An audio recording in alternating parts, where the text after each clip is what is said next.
All right, the time is 6:02 and it is January 22nd, 2025. And I will call the meeting to order. First, Clerk Milner, could you please take attendance? Director Biermeyer. Here. Director Pine. Director Zuzek. Here. Vice Chair Dressley. Here. Chair Tate. Here. Director Bruns. Here. And Director Milner here. All right, thank you.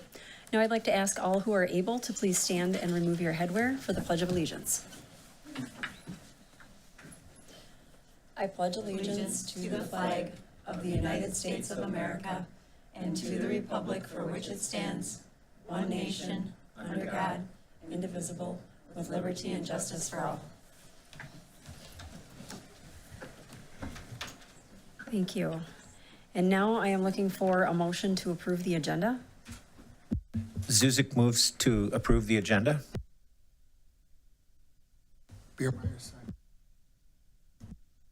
Biermeyer seconds. Can you hear that? All right, any discussion? I request that we pull the Argentina trip and the SHIP grant out for individual action items instead of on the consent agenda, please. Okay. All right, any other discussion? All right, seeing none, all those in favor of approving the agenda with the modifications, say aye. Aye. Aye. All those opposed, say nay. Motion passes unanimously to approve the agenda with the modifications. Next, I'm looking for a motion on the January 6th, 2025 meeting minutes.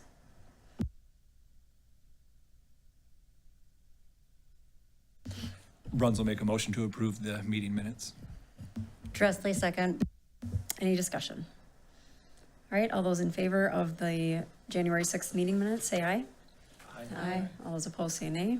Motion passes unanimously. Next, I'd like to recognize the visitors in the room. Thank you for attending this evening and online as well in the future. We appreciate your support of Hastings Public Schools. And next up, we have the Raider Spotlight. My favorite. So thank you for being here tonight. So what we want to do with the people we're recognizing tonight, our students, is not only congratulate you for a variety of things, but have you come up and tell us a little bit about what it is that you're being recognized. So tonight, first, we have Wendy Liu. And if I didn't pronounce that right, yeah, come on up. Let me know. So have a seat, and then you can hit that microphone button. And so Wendy is being recognized as our Avid Senior Scholarship recipient and was, yes, it has quite the accomplishments and award that you're being recognized for. So if you press that button, we'll be able to hear you and just tell us a little bit about it. Okay, hi, I'm Wendy. So I was able, through a journey, to get a full ride to Carleton through Questbridge, and I want to thank my senior mentor, Mrs. Zabel, and my Avid teacher, Mrs. Shellhammer, to help me through this journey. It was very challenging, but they got me through it, and I was able to receive a full ride to Carleton, which will pay for my tuition and board. That's a huge wow. As a parent of a St. Olaf grad, I'm so jealous, but yes, congratulations. And that doesn't just come easily. And so all of your hard work are also recognized. And so we have Raider Spotlight Awards and want to recognize you for that and just look forward to your future endeavors also.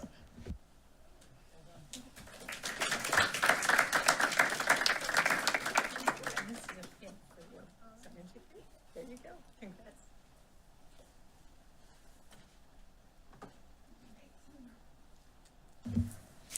Next, we have some Minnesota State High School League recognitions. So first, we have the Excel Award with Ryder Ashcraft and Ellie Magnus. So come on up.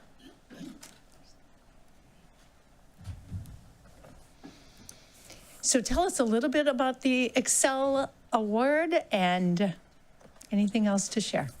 It's just like 2 juniors from every school get it, and then you like have to apply and fill out this like long resume, and kind of you just find out, I think February 4th, if you actually like get the award. But it's just for like academics, like try and like make sure you're on the road to graduate, and athletics as well. So yeah, I just want to thank all my teachers and my coaches.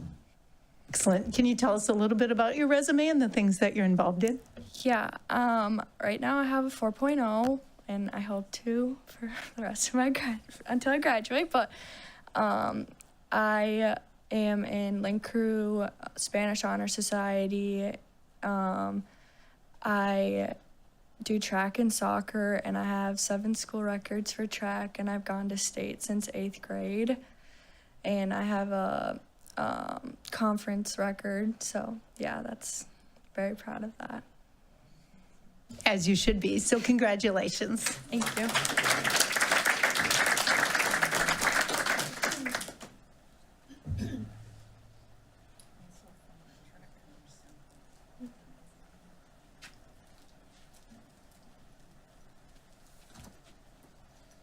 All right, next we have another Minnesota State High School League recognition, the AAA Award, and we have Josie Larson and Elliot Renicky coming up.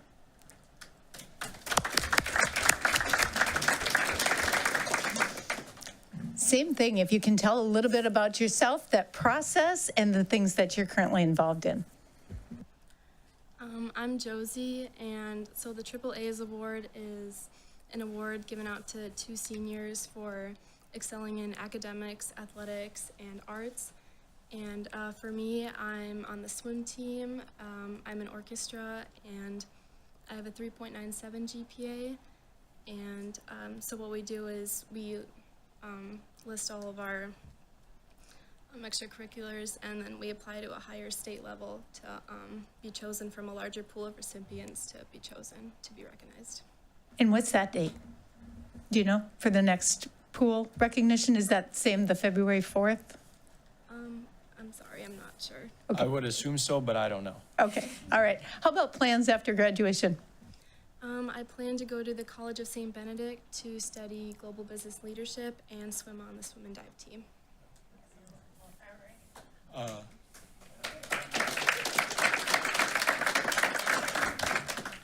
My name is Elliot Renicky. I'm a senior at Hastings High School, and I was the male recipient of the AAA award. I have a 3.8 GPA. I'm in band and choir for my arts, and then for sports, I'm in football, wrestling, archery, trap, and track and field. So I like to fill my schedule out. I plan on attending South Dakota School of Mines and Technology in Rapid City to do their 5 years master's program in mining engineering management.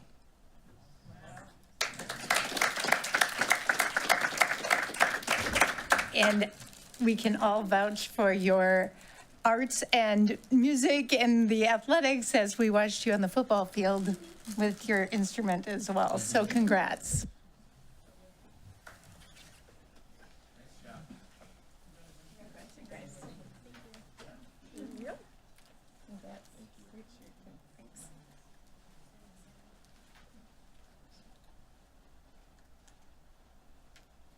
All right, next we have our Hastings Rotary Students of the Month. So come on up. And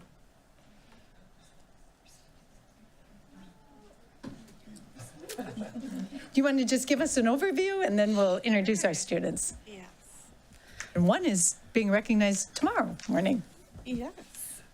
All right. I will stand up too and slide over because I don't necessarily like to be in front of the microphone. So my name is Abby Myers. I'm here on behalf of the Hastings Area Rotary Club. We have 3 of our... Oh, I was like, I saw you earlier. You're up front. We have all 4 students. So throughout the year, for those who aren't familiar with the Student of the Month program, throughout the year, we nominate 8 students total. So this is the first 4 this school year that have been nominated. And they get the opportunity to come to one of our Rotary meetings. It's a breakfast. We meet weekly. That is our favorite meeting of the month. It is so fun to learn about these students and get to recognize them. And so I just wanted to give you a little bit of background. The criteria that is selected, Mr. Doran and a committee at the high school, teachers can nominate students and then they select it. We get to honor them at our meetings. So the criteria for that student selection is a student that demonstrates some or all of the following attributes, gets involved in various school or other service-related groups, takes a leadership role among their peers, diligently works to ensure success for themselves and others, and exemplifies our Rotary four-way test, which is of the things we think, say, or do. Is it the truth? Is it fair to all concerned?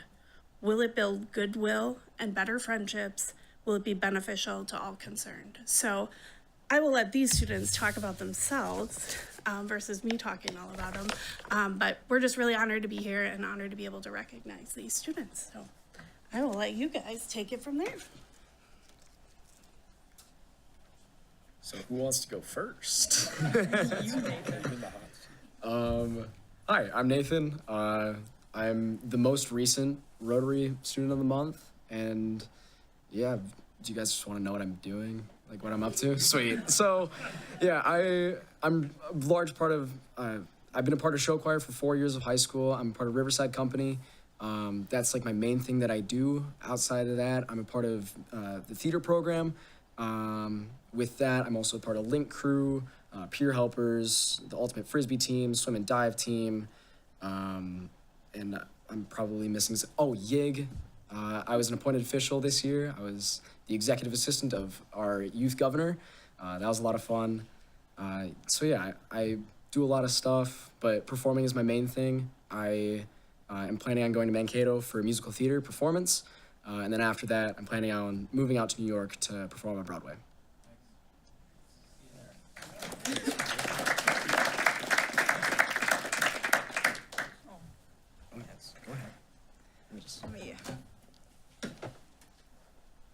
Hi, I'm Delana. I was the November Rotary Student of the Month, and I think my big involvement within the school is student council, as I'm a student council officer, and I love running the social media and just doing everything I can to be out there and talk to people. And I also am in NHS and Spanish Honor Society, and I really like the opportunities that we get, whether it's helping with a blood drive or helping at Hastings Family Service. I think it's really fun to just see different areas around town and what we can help with. And I am going to Penn State in the fall for forensic science, and I'm very excited.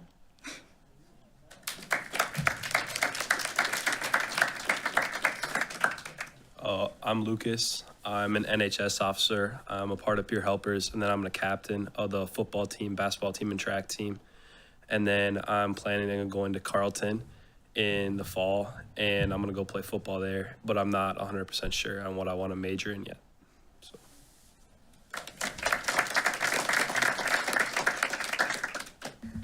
I'm Briseis. I was a September Rotary Student of the Month.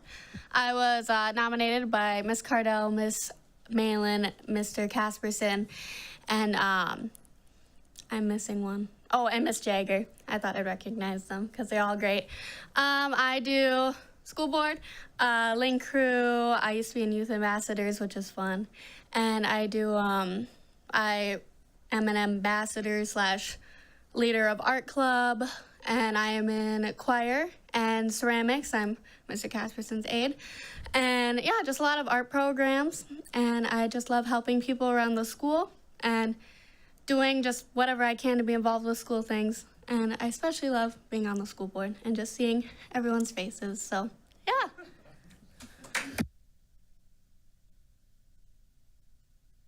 Well, congratulations to all of you. And Nathan, we'll see you tomorrow at the Rotary meeting. And we also have our Raider Spotlight Award for you. But also, thank you for being here tonight.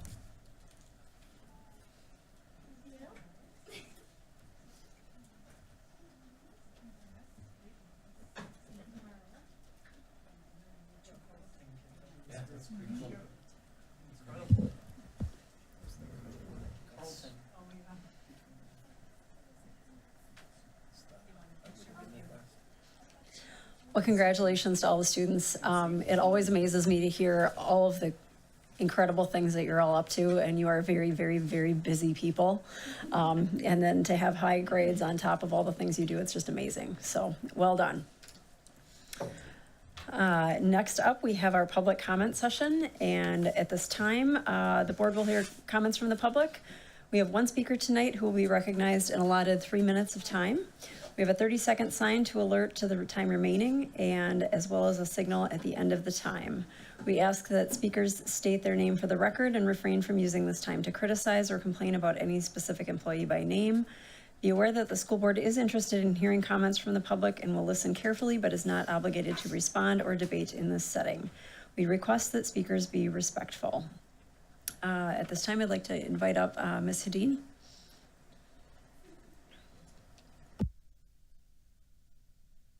Good. Yeah, good luck following that presentation. My name's Lisa. I went to the University of Minnesota. I only had a bachelor's. I participated in virtually nothing. I was pretty successful in high school, but that's all right. Okay. My name is Lisa Hedin. I'm a resident of Denmark Township. I have a nephew in the school district, and I'm a taxpayer to the district. I have 2 big points I'd like to raise to the board, and they're kind of in the scope of things I've spoken to before. I just want to challenge you to continue to do deep board work. As I listened to the organizational meeting, I was a little concerned during the conversation about budget that, oh, well, that conversation happened in a committee meeting and we're saving you from this hour and a half of having to learn about the budget. I'm distressed at how little the budget and the associated resource conversations happen in a large public setting with the whole board. I think that's how the board speaks to values, is how they allocate funds. And to this point, you've made a choice to add an SRO, waive some funding, income from the rent of Hastings Community TV. You're incurring what I think is going to be around $10,000 a year in legal fees associated with board requests. There's been associated costs with changing capital investment projects. I don't know what they are, but I can presume if Wold is redoing designs near the end, there's some associated costs. But there hasn't been a conversation about what are you choosing not to do? All right, you've offset $150-ish thousand into next year's budget, but there's been no conversation about that. So where does, I would really love that conversation, both in the eaches of this year, like we're adding 10, where do we take it back? But that broader, what are our budgetary priorities? What are our guidelines? How do we speak meaningfully to the finance department as a board about the trade-offs of academic success and student safety and staff recognition and acknowledgement and retention? I just encourage you to have those conversations. And another piece of that is under the previous superintendent and the previous board, when the high school innovation work started, and that's what's now called Pathways, it was a deeper and broader conversation. It wasn't just about, let's identify linkages between existing classes and post-graduation work. It was, and then put those in columns and color code them and do a graphic design experiment. It started at this conversation about how can we structure, thank you, how can we structure the high school to best serve that mission? And it was a conversation about not necessarily staying with 7-period day. It was a conversation about what structure best serves students to achieve that Pathways outcome. And there's been no conversation to that, like really deep, meaty, quite honestly hard conversation about how do you really serve Pathways? Not just how do you make a really nice looking registration manual of already existing classes. All right, so I just hope and wish that you would have that meaningful conversation. And I can see your response, but you guys just dig deeper. I know you've got it in you. Just dig deeper and let's do that big work. Bring it to community collaboration. Bring it out into public workshops. Let's please do that. Thank you. Thank you. All right, next on our agenda, we have reports and discussions, starting with the superintendent report. All right, just a busy time of the year, and this hard to believe that it's mid-year, but this time finds us doing mid-year evaluations, looking at calendar for not 24, 25, 25, 26, but looking at 26, 27. So we'll be looking at that soon. There's currently a survey out that we're asking our families and staff to respond to. And also, as you'll hear more tonight, working on the strategic plan and then building survey data. So we had our last building meeting this afternoon at our high school. So just a couple of areas there, and then we have our cadence review. And tonight we have Mr. Wynn. So if you look at, that's collectively. So remember, every cabinet member, principal has goals that are attached to all of those strategic anchors: engage learners, effective operations, and communication and collaboration. And so we rotate through, and you hear a little bit more about their goals and where they are. And then this is where we are as a collective team. Well, thank you for having me tonight, school board, and to address kind of where my case of goals are. I was going to be speaking about this with Mr. Doran, but as I talked to Dr. Champa, realized that I double booked that during my son's Christmas concert, and my boss at home said, you're gonna have to reschedule that. So it's great to be talking to you here today. For my engaged learners goal, I had two different goals. First one is starting a placeholder of increasing our respective math, science, and reading MCA scores, and looking for individual 3% growth, both in grade level and each of those subjects. And also overall improving our organizational skills here with effective use of planners and binders as we have begun our AVID classroom engagements foray in that, and kind of expanding what the high school's doing that here. In terms of progress right now, feeling, we are getting, I would say we're at a compliance standpoint with our binders, or planners, that is. Our binders are being very well received. I think our middle school students appreciate having that stuff together. We are kind of undergoing that foray of we are very digital and we're doing paper stuff. So we're trying to take feedback and updating our planners to look at that quarterly. But as an administrator, I'm glad it's kind of creating that consistency aspect, especially in our core classes, for kids have to review what kind of work they're doing. And I think it's going to really leapfrog us into things as we look from a more instructional standpoint to create consistencies both for students and staff. So really going to be looking at reinforcing that planner usage as we go through it. We're constantly revisiting it. I want to thank the short timeline of giving some avid feedback here. We did have students just answer, are you using your planners? Things like that. I appreciate the family reaching out. Realized when we set that up, we had collecting emails. We wanted that to be anonymous, and we were able to get that quickly addressed there. And then again, now looking at our FastBridge scores and looking at our tier 2 interventions. Right now I'm really hoping when you have an MCA score, it's one I don't know. I feel like we're going to make that 3% growth, but starting out that first year as a principal, I felt that was a good target mark to look at. But I'm hopeful right now, looking at our FastBridge scores, we're going to be making that progress here as we conclude the year. Looking at our effective operations, the focus was really rebooting our PBIS, our Raider Way, as we know it at the Hastings Middle School. There was a consensus that yes, we had PBIS, but I think there was that desire of really as we look at that building safety and behavior, really reestablishing those expectations of that collective we and how the students are involved in making sure our school is safe and respectful there. And overall, that I'm feeling extremely encouraged by, both looking at our staff survey data, parent survey data, even looking at student survey results. Even again in October, we were already seeing encouraging results, but I am very excited because one of the things that built off of that, the ARC, the Academic Restorative Coach, being able to use that space has really allowed us to use, honestly, address issues and deal with things. I had an example today.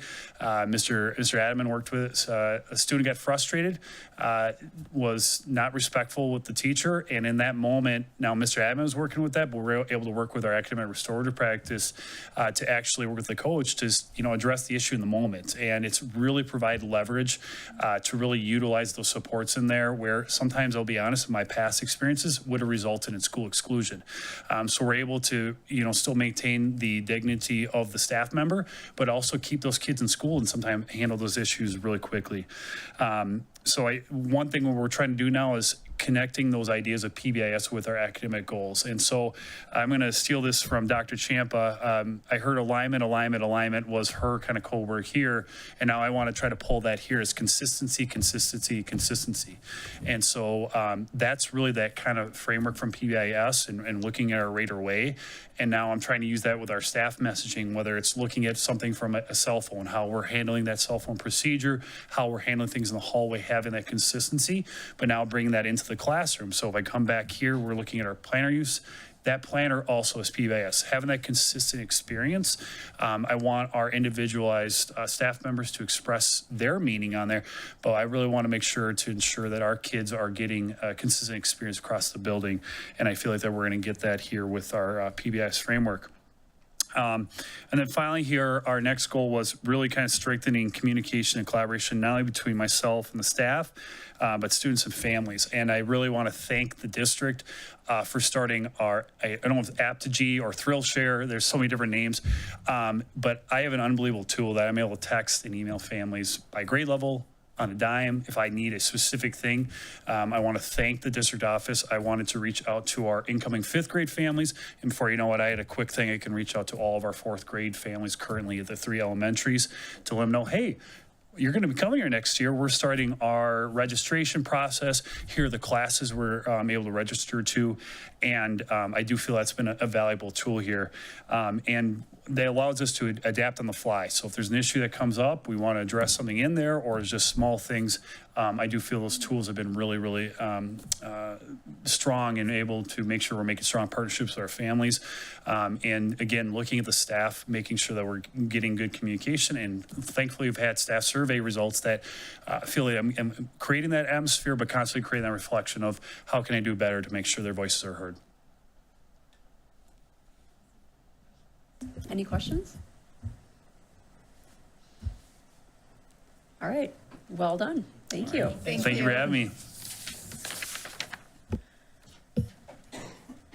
All right, and next on our agenda, we have our student school board representative reports from their schools with some pretty awesome pictures in here, I see. First up, we have student representative Suarez Garcia. For McCullough this month, they didn't really do too much, but I will highlight a couple things. From last month, the 4th graders visited the Nature Carpenter Center, and here's just some pictures from it. They learned how to create a fire and also make tents. On the 28th of January, there is a countdown to kindergarten from 5 p.m. to 6:30. This is to have incoming kindergarten and families visit the school, teachers, and take part of a fun scavenger hunt. That's just the ad or flyer for it. And then for moving on to the ALC, in December, the ALC had their first Christmas celebration at the high school now, and the students created stockings. And then on the after hours on the night of the 19th, Santa, or the staff, came and filled the stockings with small personalized things like the kids' favorite candy specific to them. And then on the 20th, the students opened the stockings as a whole group. Later in the day, they decorated cookies with frostings and other toppings. The students had a choice to eat them or bring them home to share with family. And if you scroll down, there's a picture of the stockings on the fireplace. And then on the January 15th, the students of the ALC visited DCTC on a tour. And apparently a lot of them liked it, because on the 17th, Jody Give assisted at least half a dozen students register to go there. And then lastly, the end of semester 2, we had one senior graduate early, and this current semester is now going to DCTC. And then we had one of our super seniors graduate, and then so now there's 2 open spots for 2 more juniors to join the ALC this year. Thank you. Any questions? All right, moving along. Next we have Student Representative Steinke. Okay, hello. There's a lot of fun activities in the middle school this month, so I'm just going to get right into it. First, athletics. Wrestling took first in their Livingston tournament on Saturday the 11th. And this month they wrapped up their season, and they're planning to have a team banquet on the 29th. They truly have put in a lot of time and work. If you've seen their schedule, it is always packed, so congrats to them. Also ending their season, but last month was girls basketball. But if you're a basketball fan, don't be afraid because the boys still have their season going strong into February, and you can check the HMS website to see their schedule and maybe catch a few games. Moving on to the arts, auditions were completed for the winter play, and all the students have been hard at work preparing their production titled Game of Tiaras. This will take place on the 30th and 31st. I need not mention that Hastings is often known to have very talented performing arts programs, and that does not exclude the middle school. So I encourage everyone to go and hype them up. Speaking of talent, I do not have this on the report because I found out about it today. The middle school is encouraging students to show their skills in a t-shirt design contest for the next new Raider Way t-shirt. All students interested will submit their designs to the Wellness Center by January 31st, and they will vote on which design they like best. All right, next, student achievements. Rockstar Awards continued this month, with 32 students from 5th to 8th grade being given an award. Rockstar Awards recognize students who exemplify safety, responsibility, and respect. So congratulations to all those students recognized this month. Also, 6th grade teachers organized, this is also not on the report because I found out about it. Oh, no, it is. My bad. But I recently found out that 6th grade teachers organized a couple student versus staff events. So those who are caught up in their classes could participate in the 10th, it was floor hockey, and on the 17th, it was volleyball against their teachers. Okay. Last few things. The 8th graders in youth and government had their model assembly this month, and the middle school outdoor club has been planning for their ice fishing trip for this week, which it has been plenty cold for. Also not on here, today I found out that the Knowledgeable Team 1 earned the Moving On Up Award in their tournament in Shakopee against 30 teams. Last but not least, the 7th grade Courage Retreat is scheduled for tomorrow. So the 7th graders have been looking forward to this, and I can't wait to hear all about it. Thank you. Any questions? All right, next up we have Student Representative Banky. All right, hello. So, to start off with Kennedy, the 1st graders had some people from Carpenter Nature Center visit them, and they went over some cool things about animals who are within like our area. And then Mrs. Bachman's class, I did not get to grade, so Miss Bachman's class is writing a book within their class called Kindness Starts With Me, and each student gets to kind of illustrate a page and then add it to their class book. All right, and then kind of kicking it back a long, long while. Before winter break, kindergarten had its annual gingerbread house making activity, which is an event I feel most kids around that age are involved in. I know I was back way in the day. And so those kids were able to connect with grandparents or other like relatives of theirs and make gingerbread houses. And then 3rd graders, this is kind of district-wide, are going into space exploration as their next science unit. And they've really been expanding on that through their reading. And then they were also visited by a local NASA ambassador who educated them on the importance of STEM and moving that into their everyday life and then into the workforce maybe eventually. All right, so Pinecrest had kind of a dull month, I'm sorry. They can't all be winners. All right, so Mrs. Knoll's class decorated a Christmas tree and sent it to Atlanta Health Cancer Institute to brighten their holiday season. So not that dull.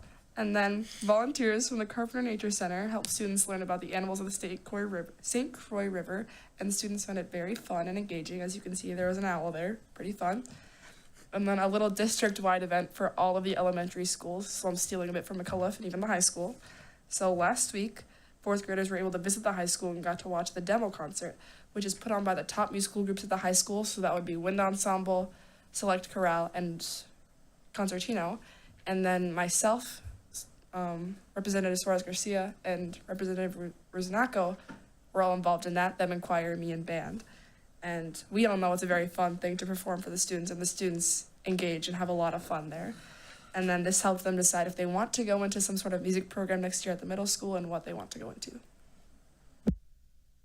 Thank you. Any questions?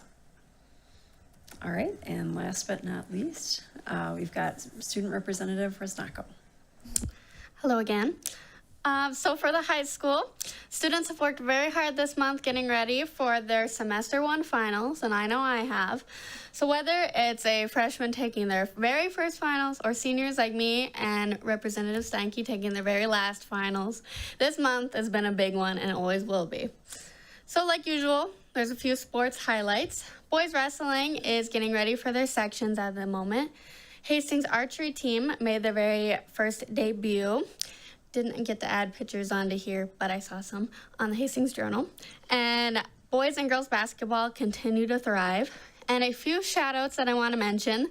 First, Haley Strain, congrats to her for making her 1,000th point in girls basketball. And congrats to our very own student representative, Victoria Steinke, for her 1,000th career goalie save. There you go. Like Jen said, on Friday, January 17th, right after everyone finished their finals, we all put on the demo concert for the 4th grade ISD 200 students, and it included many Disney classics, Star Wars things, and many classics like Under the Sea and Into the Unknown. And a lot, like she said how engaged they were, a lot of students in the audience were singing along. So it's a great way to get them engaged. And finally, like I said, students have been very busy with finals, but we are very excited about second semester starting today. And we all are getting to enjoy some new classes. And I have a good schedule that I'm very glad to end the year off with. And now for Tilden. So Miss Anna, I don't know how to pronounce her last name, so I don't think I'm gonna try. Miss Anna T, what's it? Slugan. Her 2 and 3's year class used a record player right there to create art this week. I think that's really cool as a record collector myself. And they were working on manipulating the materials with drawing on a spinning surface, and it helped them with practicing coordination and fine motor skills. And they also experimented with cause and effect. Children could change the speed and the direction of the spinning and see how it changed the drawing they created. They took turns and collaborated on their art, teaching patience and sharing. Second semester, ECFE will be starting on February 3rd, which includes a new toddler talk class, an evening with busy babies, and some new parenting classes. Preschool registration for the next school year, 2025 to 2026, will open on Monday, February 24th. And finally, for Tilden, they hosted a youth fair on Thursday, January 16th from 5 to 7 p.m. And community education, early childhood, and ISD 200 were there to recruit students for kindergarten, which is awesome. Thank you. Any questions? All right, great reports this month. Yes, well done. That was awesome. It's fun to hear all of the awesome things going on.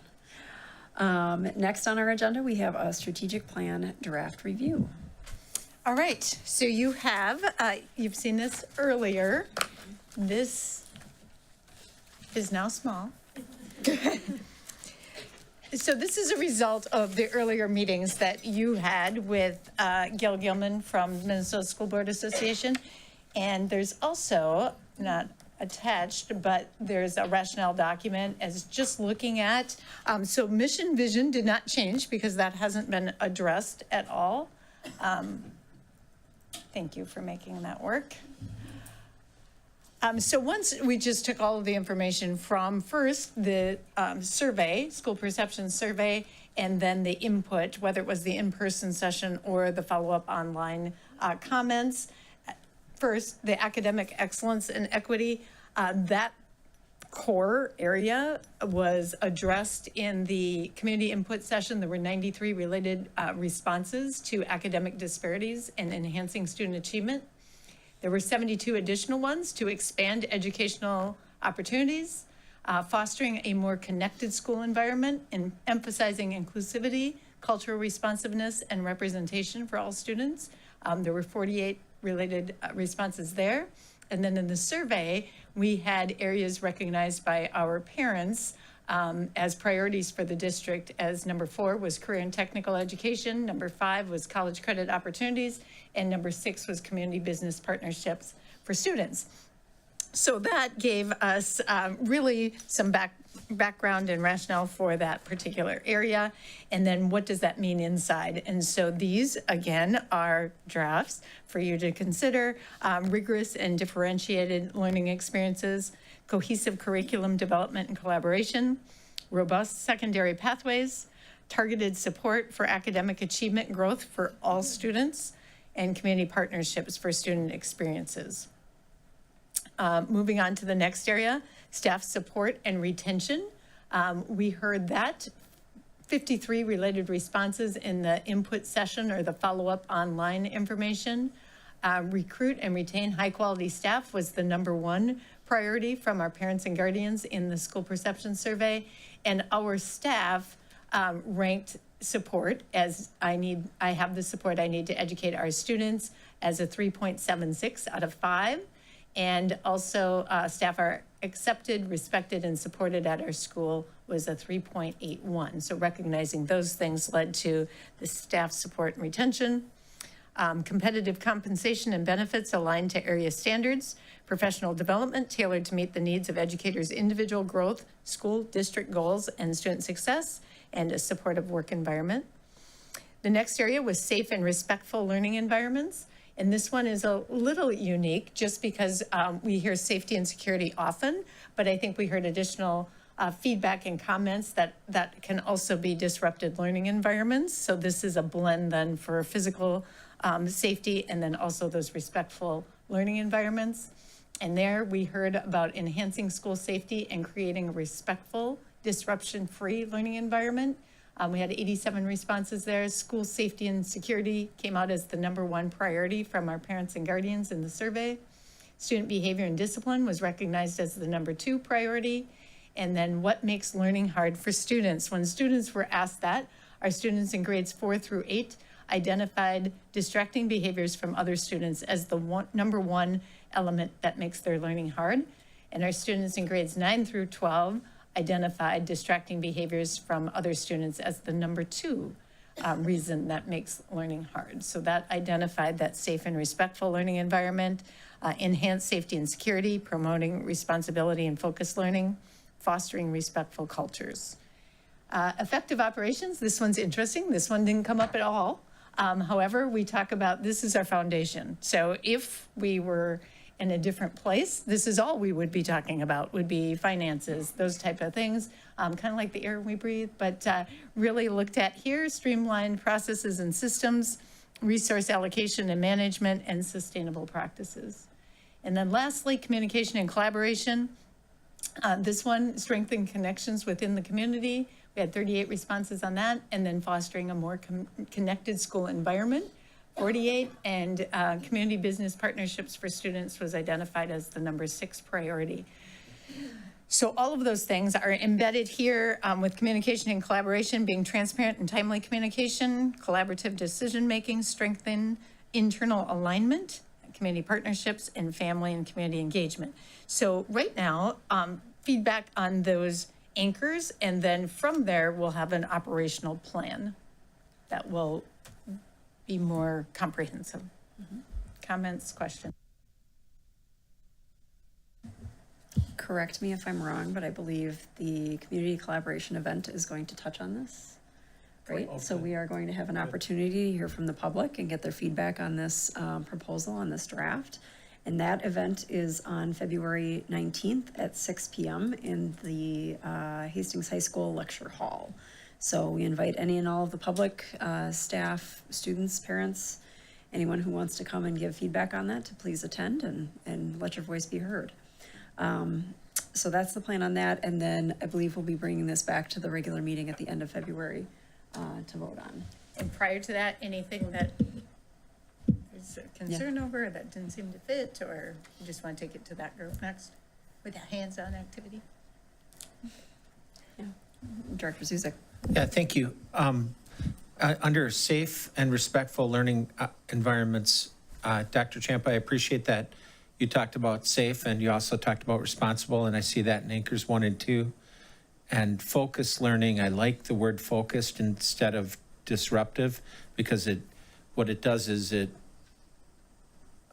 search of a better word, but it focuses on what we want. It focuses on people thinking and kids really on the mark instead of distracted and doing something else. So I just want to appreciate the positive bent to that, because that also entails, or the unspoken piece underneath that is that there are so many learners that have intrinsic challenges that even they can't control.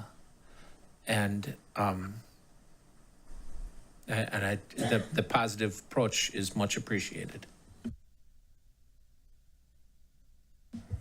Other questions, comments? Director Dressley? So I just have more of a comment, I guess, or a comment. So the operational plan, or I guess it is a question, the operational plan, that'll kind of dictate how it's monitored, correct? Correct. Okay, perfect.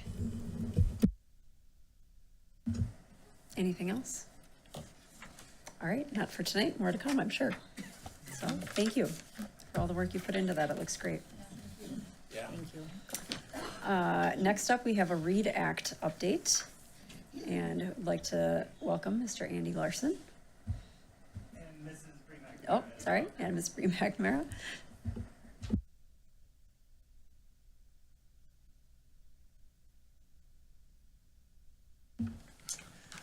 Thank you for having us.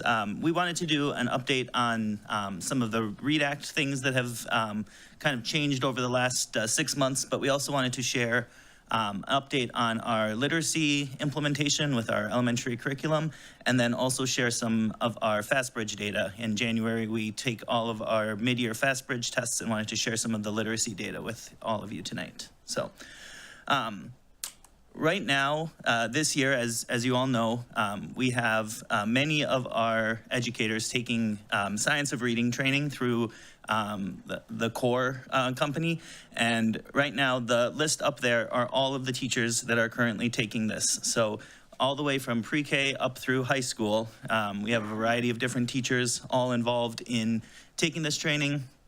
When it's all said and done, there'll be about 50 hours of training for each teacher. It's quite an undergoing. I know that everyone is appreciating the learning they're doing, but it is also a lot of work. And it has caused us not be able to do quite as much around staff development this year because we are spending so much of that time doing that. Next year, they have made some changes to the original legislation, and I wanted to share them with you because it will kind of affect our plan that we had made prior to this.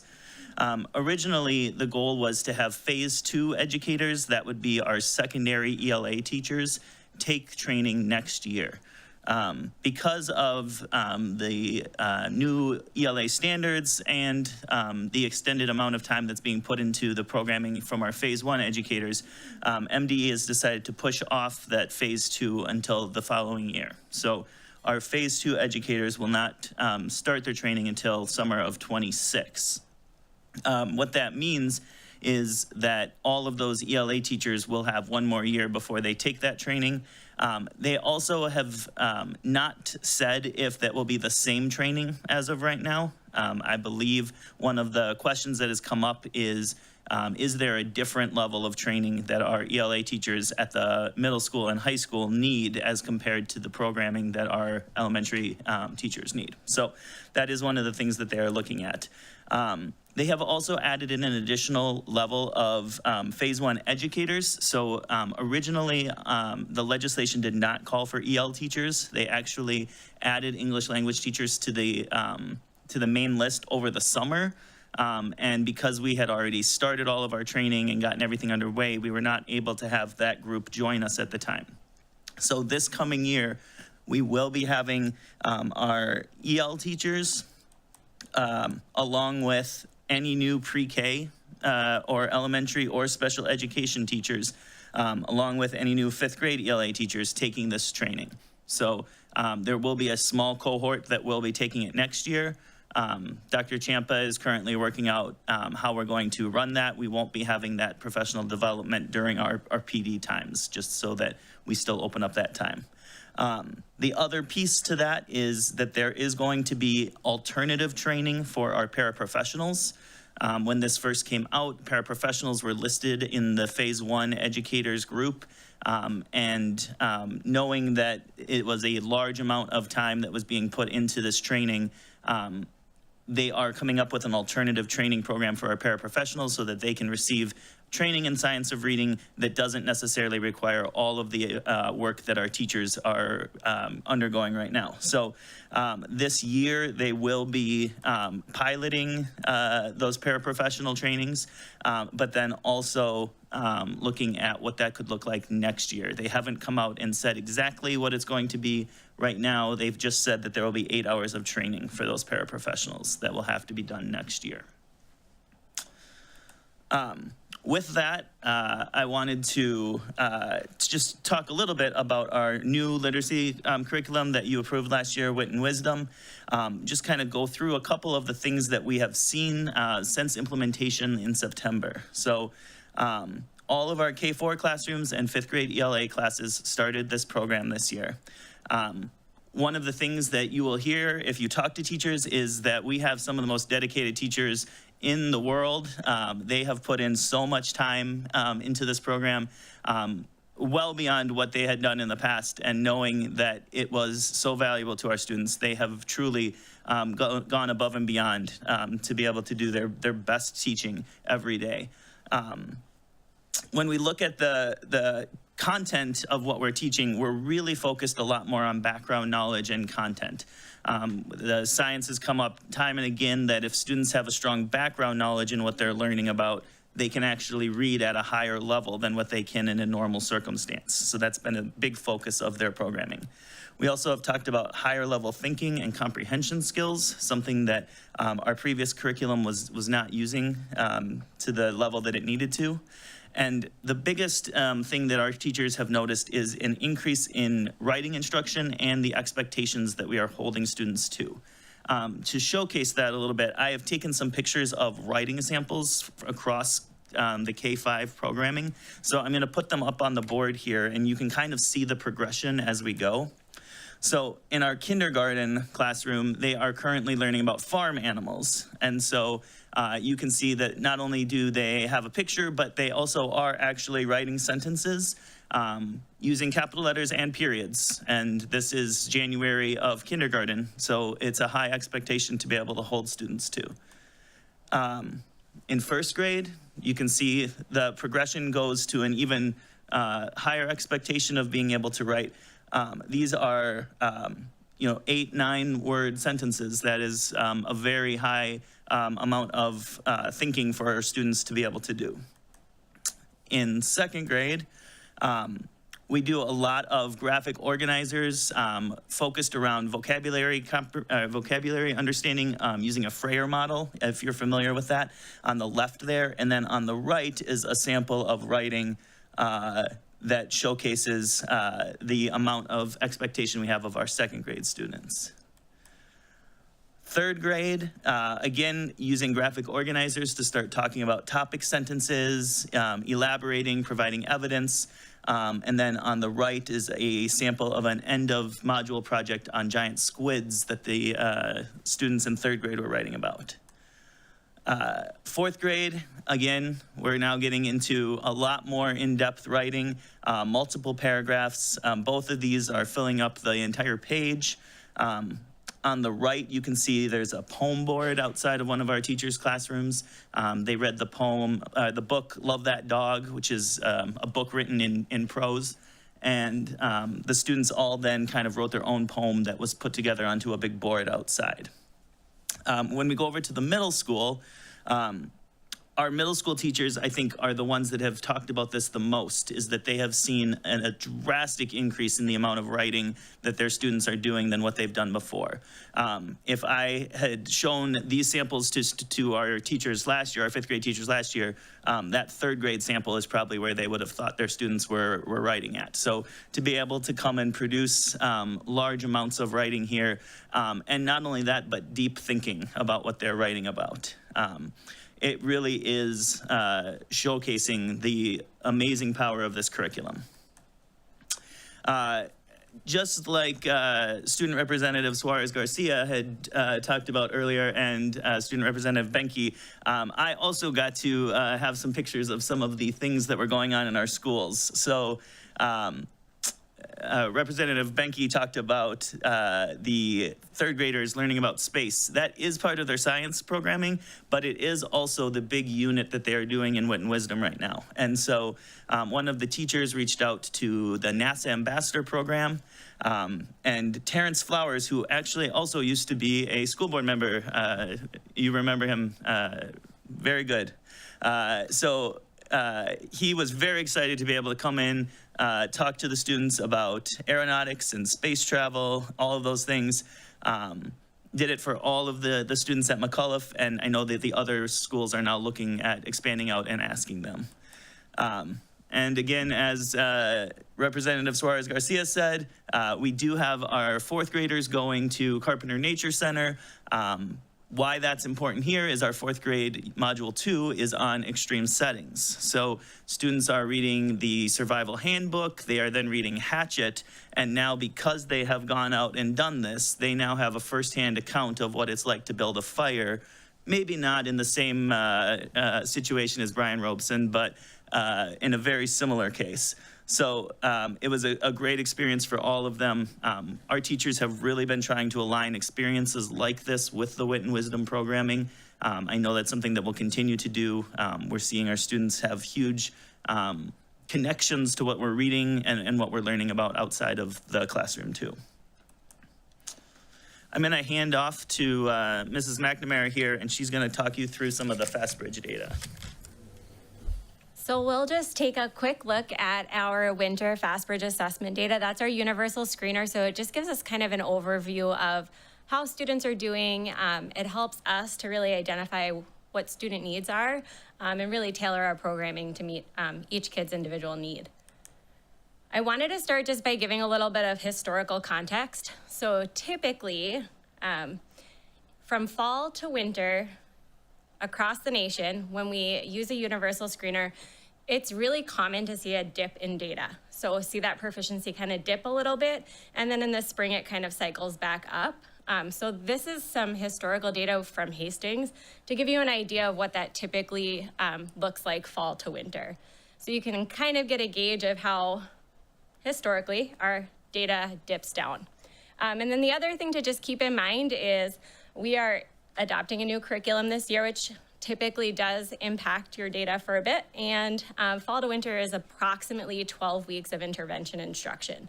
So just a little bit of information to kind of guide our thinking as we look at some of our data trends. Can I ask, how do you read this? What's the pink and purple mean? So if you take a look at purple, that's going to represent the percentage of students who are at or above grade level. So if we look at this kindergarten example, that incoming cohort, 50% of those students were assessed as performing at or above a kindergarten beginning of year benchmark. And then you can see that light pink color are those bubble kids. So they're almost proficient, but probably need just a little something different. And then that dark red would represent the students who are at high risk of not meeting that benchmark. Thank you. Yeah. So if we take a look at our kindergarten data, what you'll see on the left side is that in the fall, 70% of our kindergartners were at or above grade level proficiency. And what's really exciting about this trend, if we take a look at winter, is that it shows or tells the story that our Tier 1 curriculum is working. So our UFly, our Haggerty, all of the things that we're putting in place for our kindergartners to build those foundational literacy skills, it's having the impact we would hope. we don't typically intervene on kindergartners right away in the fall. So when we take a look at that pink or red color category, we want to give kindergartners a chance to do school. They come from a variety of different experiences.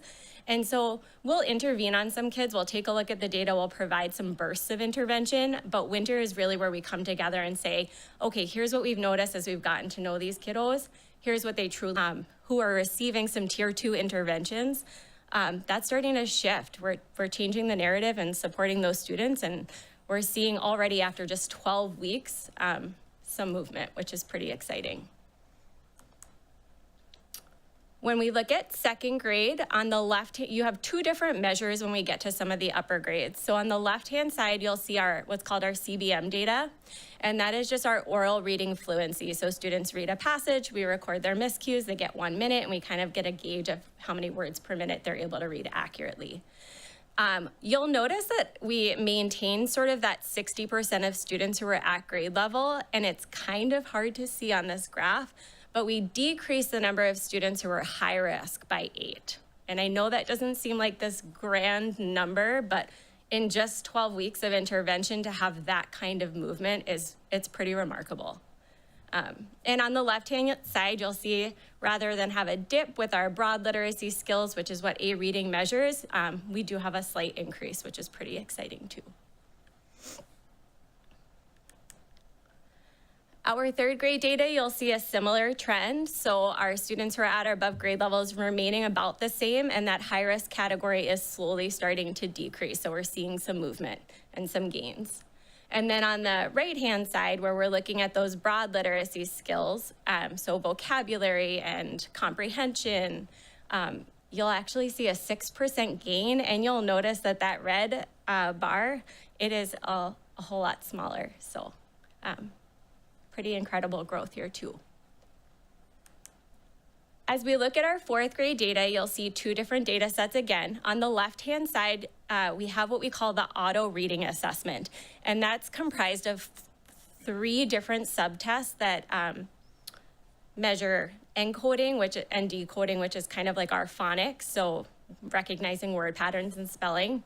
And then it also gets at vocabulary, so synonyms and being able to define words. And you can see in those individual categories in isolation, students are performing incredibly well. 84% of our fourth graders are currently at or above grade level in terms of those benchmarks. On the left-hand side, when we look at those broader literacy skills, you will notice that there is a bit of a dip.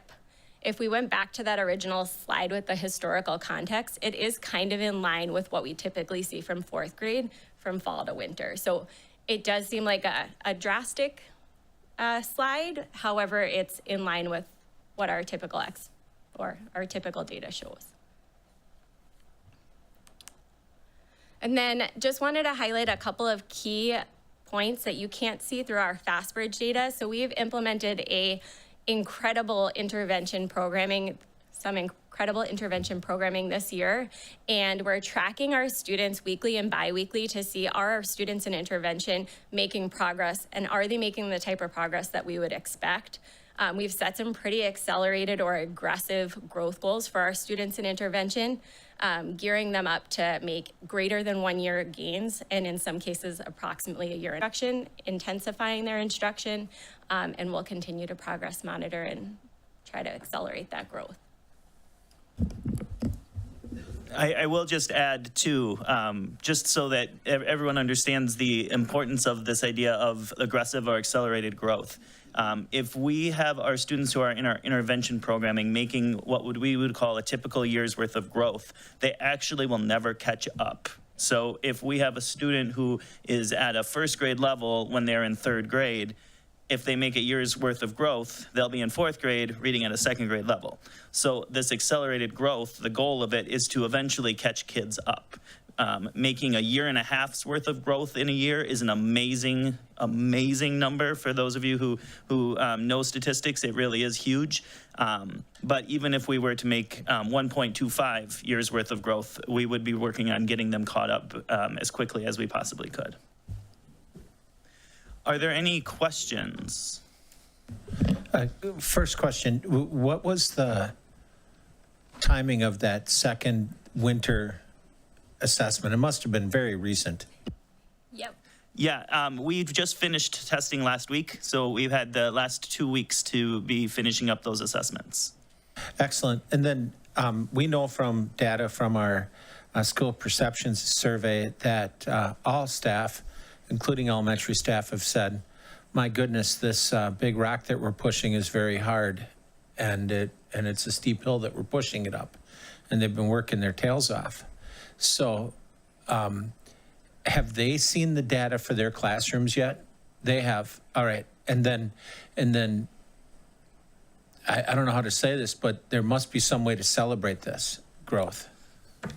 So there are a variety of reports that we work with teachers on looking at. There's some growth reports that'll really give them an idea of every single student. And then it shows them a metric that tells us like what type of growth are they making. So based on their starting point, are they making aggressive growth? Are they flat? Are they making some modest growth? Are they progressing typically?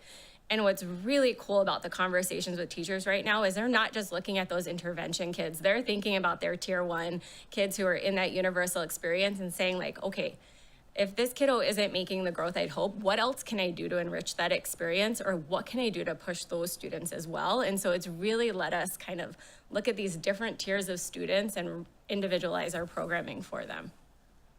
Just a comment for the at-home audience. I see Ann in the background affirming everything that is being said by both Ms. McNamara and Mr. Larson. Thank you, Ann. So to speak to that, also, Ann is an amazing teacher, obviously, but just so that people can understand, so much of what you're seeing here is a result of two I don't want to say completely different, but 2 different things that are going on. So we have our wit and wisdom instruction, which is that tier 1. And then all of the intervention that you see here is done in small groups. So not only are our classroom teachers doing that 90 minutes of instruction to the entire class every day, but then we are also still working with those students who are below grade level. So we have intervention teachers who are helping with some of our highest needs students, but our classroom teachers are taking many of those, what we would call those bubble kids, that pink group, and being able to provide that intervention.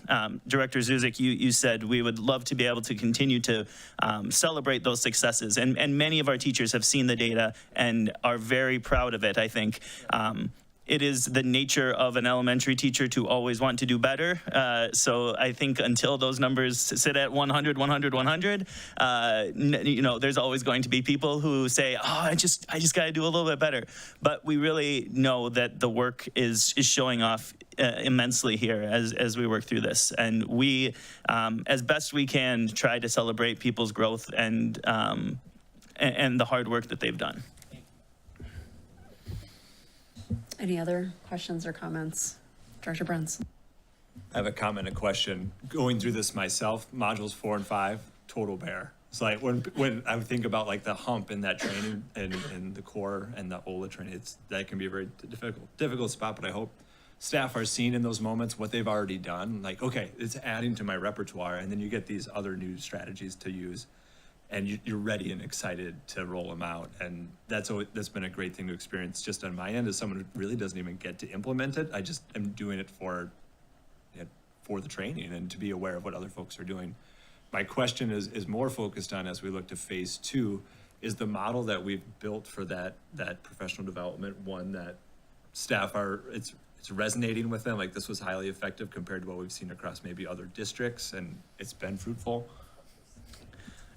Dr. Champa will say, of course, we are the best district in the world. So I guess a couple of pieces with that, Director Bruns. What we will need to do moving forward is definitely not the same thing that we've done now. This year, we have over 120 staff members that are taking this training. And in the future, even in phase 2, that number will be much smaller because we're only going to really be looking at those secondary ELA teachers, which off the top of my head is maybe 30. And so one of the The drawbacks to the system that we've used this year is that we have provided time for teachers during professional development days. That's great because they do need that time. However, it has taken away from any other professional development opportunities we've had. And so we knew that that wouldn't be a viable system moving forward. So as I said before, Dr. Champa is kind of working on a new way of being able to help those small groups moving forward and what that could mean. Just a quick comment. Yes, we are looking at a sustainable way of moving forward that will be an MOU to start with. And just because we can't continue to compromise this, but it was important, I think, for the cohort to have that time together rather than the independent work. What I wanted to mention is just thank you to all of our teachers and to you, because we've talked about all the alignment and putting it all together, right? And so the interventions paired with the wit and wisdom, paired with the core, and then providing the time and the staff development to be able to do those things. And a heavy lift, no doubt, but it's always feels like it's been worth it when you start seeing those kind of results, which, like you said, we don't celebrate enough. Right. So just making sure that we remember to celebrate along the journey. So thanks. Yeah, and to follow up, the message is, we see you. We see you, elementary teachers. We see you, elementary special ed teachers. We see you, elementary paraprofessionals, working so diligently to get this done, and up and on to middle level language arts and reading teachers. We see you. So thank you. Yeah, I definitely echo that. Understand, I've heard from teachers how this is a much more rigorous curriculum. And at home, I have a 5th grader who is going through the Wit and Wisdom curriculum as well. And we are reading the passages every night and, going through that. And it's really interesting. So he'll come home with something that he has to read to me. And then we grade his reading on how he does.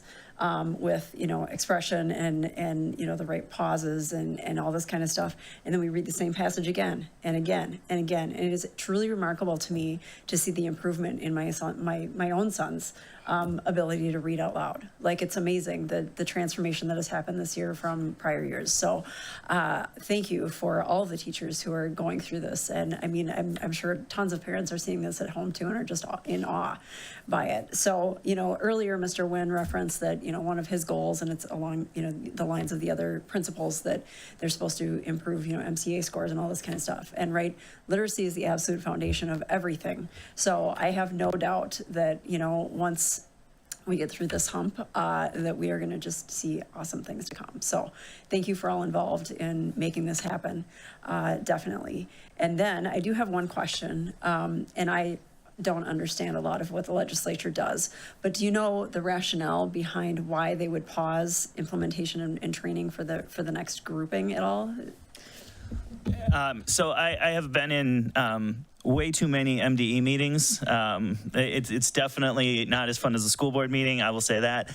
But a couple of things. The new standards that have been kind of coming out over the last couple of years, the COVID year was the year that all of the new standards were kind of finalized, and then that's pushed everything back so much. And then the new legislation of coming out with the READ Act, it's been a lot. So we haven't had a time to really work through those standards, and nor have many districts because of this. So that's one of the reasons. The other reason is they have had so many different things that have come up with curriculum approval programs, and trying to figure out which programs are going to be best for our secondary. Like, there are so many things that their logic and reasoning is, we're giving everybody an extra year to get things done, to take a breath and do what they need to do.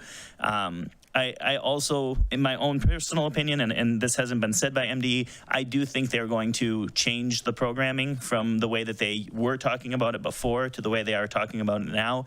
It seems as though they're looking at a different way to have our secondary teachers take this training. So. All right, thank you. Any other questions, comments? All right, thank you so much. Thank you. Thank you.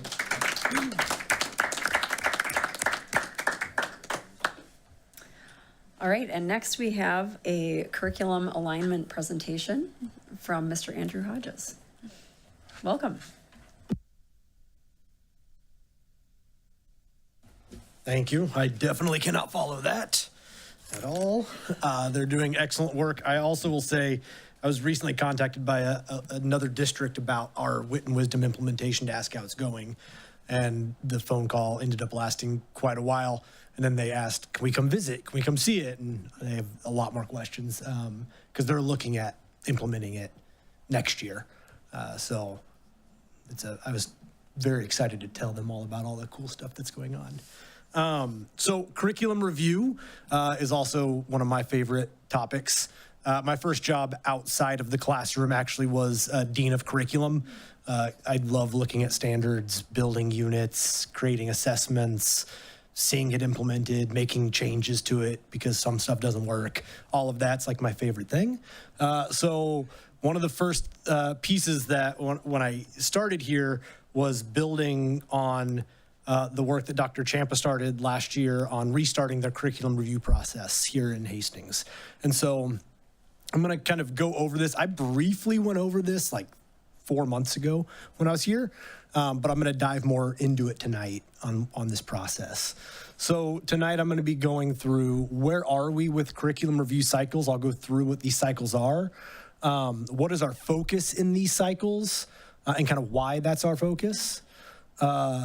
Curriculum selection and creation, and then where we're at, like what departments are in what cycle right now, either this year or next year. So curriculum review cycles, they're in four phases. And so everybody's kind of always in a phase of a curriculum review because you're either implementing a curriculum, which you might be in your 10th year of implementing a curriculum if you don't make a change, right? Or you are getting brand new standards and starting to look at the standards and break them down and take them apart and deconstruct them and see what they mean and what's the vocabulary that needs to be taught from this. What's the depth of knowledge that students need to be thinking through in here? How am I going to assess this?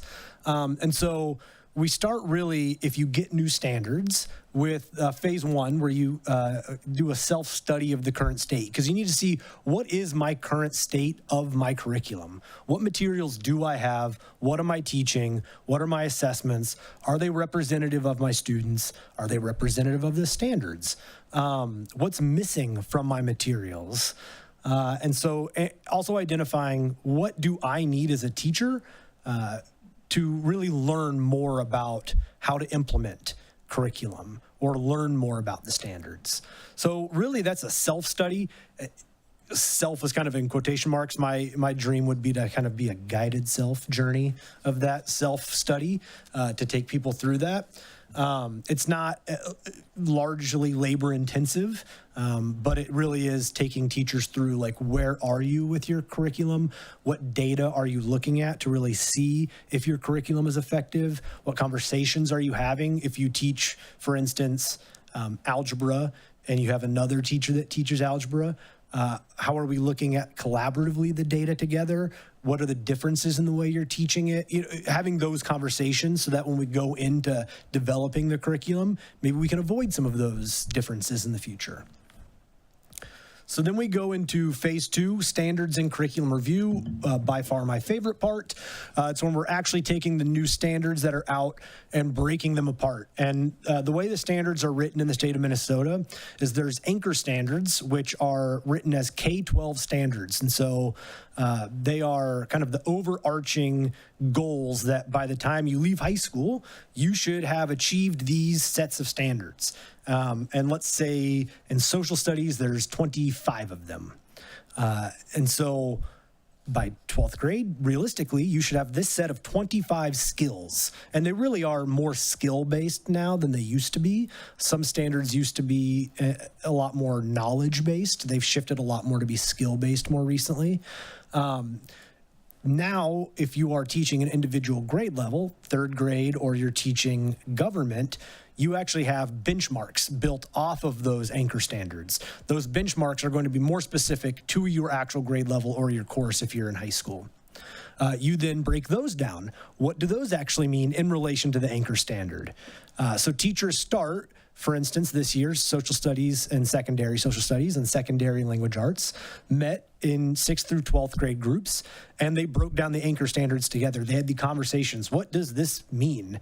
And they talked about it in groups of all of them to have those conversations so that they could collaboratively know what the standard meant. They could have those conversations and say like, oh, I think this is what this means actually maybe when kids are up with me, and this is how I see it when kids are with me in like 7th grade. And they can have those conversations before they break apart and start to look at what's it mean for my individual grade level. They also developed purpose statements for their departments. Why do we learn social studies? Why do we learn language arts? They worked on those together and built those. Language arts actually in the high school had already created one, and so we did this work of like, what do we want to go into this? And language arts at the high school, after doing that, said, well, we actually wrote one like 2 years ago. Let's take a look at it. And it had like everything that was already in all the pieces that the middle school teachers and the high school teachers had. And so they tweaked it a little, and then they put it together and adopted it for both middle school and high school. Then after you're really done breaking out the standards, then you start to go through and say, what am I going to do next? Am I looking at purchasing something, a comprehensive curriculum, supplemental materials? Am I looking at, if I'm language arts, am I looking at novels to purchase? Or am I going to be creating units and just taking supplemental materials and creating my own units of study? And I'll talk a little bit more of that here in a little bit. Then we go to phase 3, which is our curriculum implementation. That's after your curriculum is created or adopted. And that's when we're starting to actually teach our curriculum with students. We're getting initial training this year, Wit and Wisdom. Like you just heard, they're getting that initial training throughout the year. If you're in high school, you're updating your course descriptions. You're starting to progress monitor. Again, you just saw the FastBridge data. What's the impact of our new curriculum on our student learning? What adjustments do we need to make? All those kinds of conversations start to happen. What more learning do I need as a teacher as I'm implementing this curriculum? And then we go into phase 4, which is curriculum progress monitoring. Those are the years after your initial implementation where we don't want to just say, bye-bye, see you next time you get new standards you're released. We want to continue supporting what you're doing with your curriculum. We want to continue providing professional learning related to your curriculum. We want to continue building on that, having conversations in your PLCs related to your curriculum. So we want to keep those conversations alive. They're just less intensive and less time consuming as a focus because of where you're at in your implementation. So what is our focus in the curriculum review process? And this really builds off of what MDE has been doing over the last several years with drafting of the standards. And that's a focus on depth of knowledge. Depth of knowledge is, long definition there, designates how deeply students must know, understand, and be aware of what they are learning in order to attain and explain answers, outcomes, results, and solutions. Also designates how extensively students are expected to transfer, that's really important, transfer and use what they have learned in different academic and real world contexts, right? The purpose of school isn't to be good at school. The purpose of school is to be able to apply your learning in new contexts outside of the walls of the building and apply it into your life. And so we want to make sure that we're able to transfer that learning. And so we want to make sure the learning that we're doing in the classroom is applicable to the real world. So you're able to do that. We also have collaboration and vertical alignment is something that's really, really important in our work. It's key to student success. We need our curriculum to be vertically aligned because it intentionally builds on what's going on. We also don't want to have it, and so a book you read in 6th grade is also now a book you're reading in 7th grade, right? So we want to make sure our teachers are working together and having all of that work laid out. And so that's part of the work that we're doing in our curriculum review process. Depth of knowledge, there's a lot of work out there. I've been bringing in Hess's cognitive rigor matrices to work with teachers. It's these sheets of paper that have the different levels of learning, analyzing, comprehending, all of these different pieces, and then different ways and activities, a way to think of it, that students could do to reach that level of thinking. So if I'm a teacher, I could take a benchmark, and then I could break it apart and say, well, this is an analyzed benchmark. Students need to be able to analyze in this learning. And it's a social studies class. So I'm going to pull out the social studies cognitive rigor matrices, and I'm going to go through and I'm going to find the analyze section. Now I'm going to find which question here matches my standard. I'm going to go across, and there's a list that says, here's a bunch of ideas of how students could think through. Now, it's not going to say exactly what to do, right? But ideas of what students could do to think through deeply at that level. But what's really cool about it is you can go backwards. And you can differentiate and say, well, if a kid's not here yet at a depth of knowledge 3, which is what MDE or set of standards or enduring understanding, essential questions that are related to the standard, start there. What are your desired results? How are you going to gather evidence towards that throughout the learning? So build up to that and scaffold there, and then develop your learning plan. Develop your actual daily learning plan of how you're going to get there. So it's just a backwards design model. And it really has teachers focus on essential questions. It goes back to that depth of knowledge. How are we making sure students are having those conversations and thinking deeply about their learning? You heard the wit and wisdom. Students are thinking deeply. That's built on making sure they're having those conversations and doing that work. When we did a walkthrough of McAuliffe not too long ago, we were going through all the different K-4 classrooms, and you could see constantly students being asked to think about a question being asked to them, and then turn and talk to a partner about what their thinking is and share it and have a conversation about it. The most important part of that is that first initial part, the thinking about the question before you start talking about it. It's hard to do that sometimes with our littles. They want to just get their ideas out there, but really thinking through. Having this backwards design model is really important. And that bottom part there talks about that frequently that means that we don't utilize singular textbooks as curriculum anymore. That gets more common as you get out of elementary school. Into 5th grade and beyond. And that's because you're looking at pulling in a variety of resources to meet the standards. There's no single textbook company out there building a curriculum for the state of Minnesota. Most textbooks are written for large, Common Core standards. We do have a crosswalk that the state's given us for some of our language arts, but not all of our departments, to be able to crosswalk Minnesota standards to any other state standards to see, does this textbook have what we need in it? And so it does really require us we can't just take a U.S. history textbook and teach it. We have to take it and adapt that to our state standards. And so it does require teachers to create their units and layer in the work that we need to do here in Minnesota. So it's pretty important to have a structured way that teachers are creating that and going through that process. And part of that's going through that with me, where they're creating that. I'm giving feedback on that, or if it's anybody else, like Andy Larson doing that, for instance, giving feedback on those and helping teachers go through that process of developing curriculum. So that by the time they're finished and then we can go to that submission for approval, it's something that's really solid and really ready for students to start to learn from.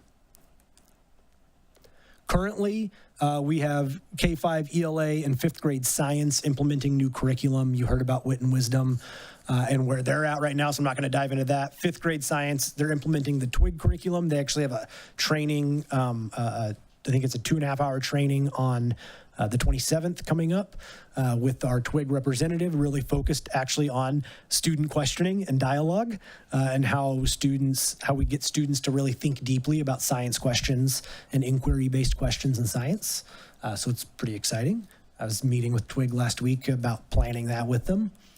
And then right now I am meeting with 612 ELA and 512 social studies. They are completing deconstructing standards and benchmarks. We're actually meeting on the 27th about that. Some of them will then start moving into developing units and materials review, depending on where they're at. It's not like a hard and fast, like by this date, you must be at this point, because we want the work to be done really well and at a high level. And different subject areas have different amounts of standards. And so it's not like linear and saying like you're done at this date. Some of the work takes a lot longer than others. Moving into phase 2 this spring, K4 science, which those standards are actually implemented technically this year. But as you heard Andy and Bree talk about, a lot of our standards across the state, districts are not on the timeline that MDE has laid out for standards. And that's largely partially COVID coming out, and then also just MDE even being on the timeline that maybe MDE has put out at times, being out there. And so we're playing a little bit of catch up. And I've been in a science meeting, a social studies meeting, a language arts meeting, and a math meeting with MDE in the last few weeks. And sometimes I feel like we're behind and I'm like, we need to go so much faster. And then I sit through those meetings and I hear other districts and I'm like, all right, we're in a good place. Like we're doing okay. So I'm not too bad, but we are going to go ahead and move forward with K4 science. We'll be convening a group of teachers to start looking at the standards and looking at options for evaluating our current science curriculum, our FOSS kits. There's new FOSS kits out there. Do we want to start looking at that? Do we want to go in a different direction? We want to hear from teachers and parents on what they would like to see out of a science curriculum in the elementary. And so starting that process this spring. And then next school year, we'll be continuing with K4 science, K5 social studies, and K12 math. We'll be joining our phase 2 breaking down standards and getting to that work. K12 math, we're starting early. They've got a couple years, but I do expect it's going to take some time to go through working the standards, evaluating our own curriculum right now, and looking at curricular options. So we're going to be getting a little leadway on that. All right. Any questions? I have a question. So I'm not going to say that you're not capable of doing this, certainly, but I'm wondering about bandwidth. This is a massive task, and I understand that there are organizations that come in and do curriculum audits. Is that anything that we should be considering? Or I don't want to take away your favorite part of your job either, but just thinking about how much work it has to be done with this is incredible. I don't know that we're in a place where we need somebody coming in to do a curriculum audit right now. We're kind of in an interesting size district for curriculum. So when it comes to secondary, I can bring every social studies teacher together and every 612 social studies teacher together and every 612 language arts teacher together. And we met just in the back of this room over there for like 3 hours, and we're able to get quite a bit done. The part that takes longer and where we're going to need to start looking at how we can be, what I'm going to be looking at, how I can be a little different with time and frankly money, is utilizing release time so that teachers can engage in this work not just on professional development days. Because right now they're engaging in it as part of their choice sessions in secondary on professional development days. And what I'd like to do is be able to find time where I can bring them together outside of that time. That's what I know K5 did for literacy when they were doing some of that work before.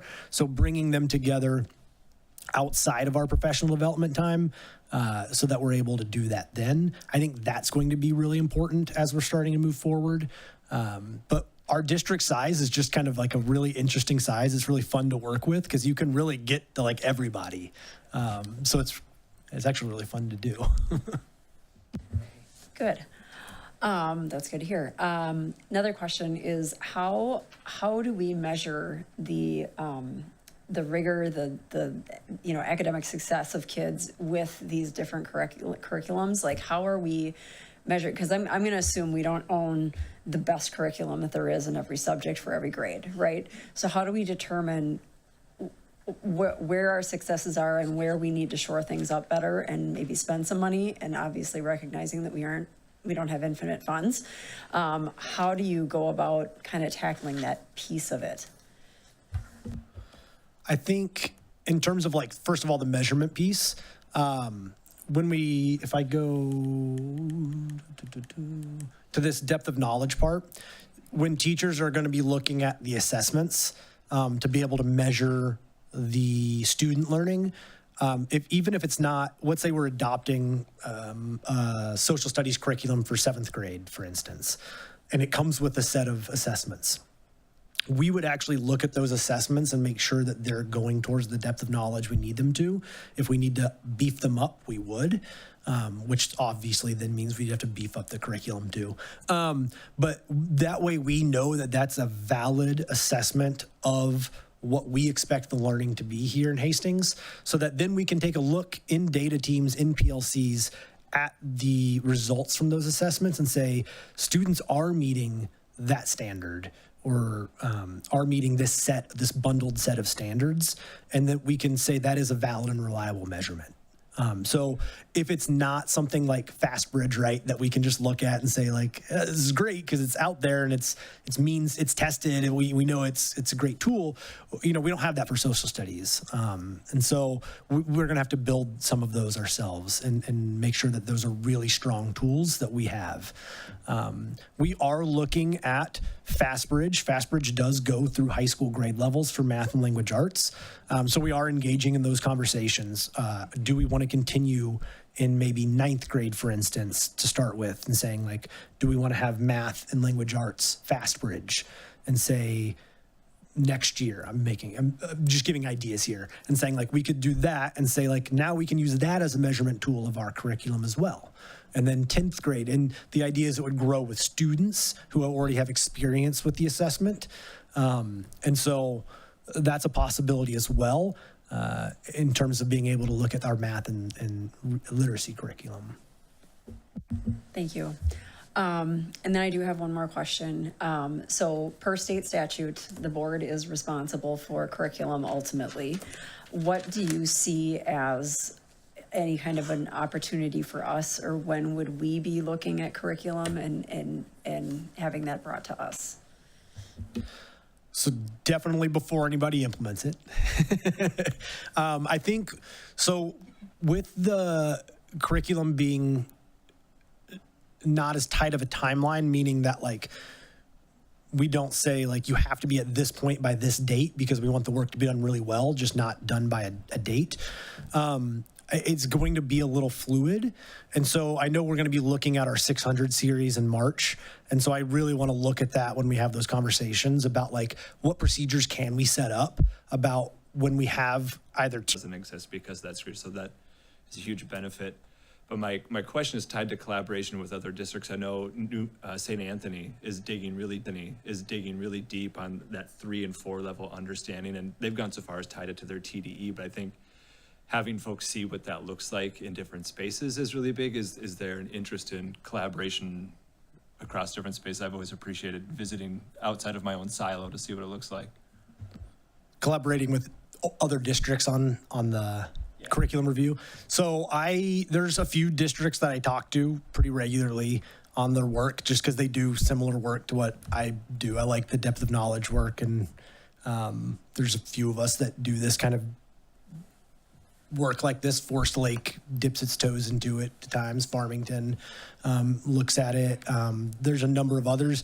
So and then I also attend the Minnesota Learning Leaders Network meetings as well, and that's a large group of curriculum people, nerds like me, who attend and love this curriculum work. And really it's about like, how do we do professional learning so that teachers are implementing this? But then we have those conversations and we go offline from those meetings about how do we implement and collaborate. What I would like to get to, because of this goes back to the size of our district, is we have times in middle school and high school where there are either singletons or just 2 people teaching a content area. Opportunities for collaboration, especially if there's just 1, but even with 2, are very few and far between. How can we open up collaboration outside of our district with districts that are doing similar work as us, even if it's not the same curriculum, but just to open up those conversations about standards and curriculum and building even professional learning opportunities with other districts that are around those content areas and grade levels that we wouldn't be able to do or build for just 2 teachers possibly here, that we could collaborate with others on. So that's something I'm extremely interested in. I have more of a comment. These are the questions that I had from your slides, but you answered them all, so wow. Great job. Thank you. I really appreciate the in-depth explanation of everything you're doing in teaching and learning, so thank you. Just a couple of quick things. So one, you asked about the rigor and that type of thing. Depending on what it is we're looking at and at what level, there's also ed reports that I think I showcased last year a little bit as kind of a starting point, depending on the curricular area. And you've also talked about the management tool, like housing all of the things that are approved and what does that look like. So that has been a conversation that we've had. All right, anybody else? All right, thank you. Thanks. Very helpful. Appreciate it. Next up, I was gonna say, next up we have a pathways update. Welcome. And if Mr. Dorn wants to join as well. Yep. Oh yeah, there he is. All right, as he's coming up here, so our high school pathways, we've been doing a lot of getting ready for course registration in high school coming up. And so getting our course registration guide, really that is our first phase of our pathways work, is how do we align our courses towards career clusters, career fields? How do our courses already fit, and we've talked about this, into our 4 pathways? And how do we get that information out, not just to our teachers, but now the next level, our students and our families? And so developing our registration guide that has information about what are the pathways, what do the pathways mean, how to use them, how does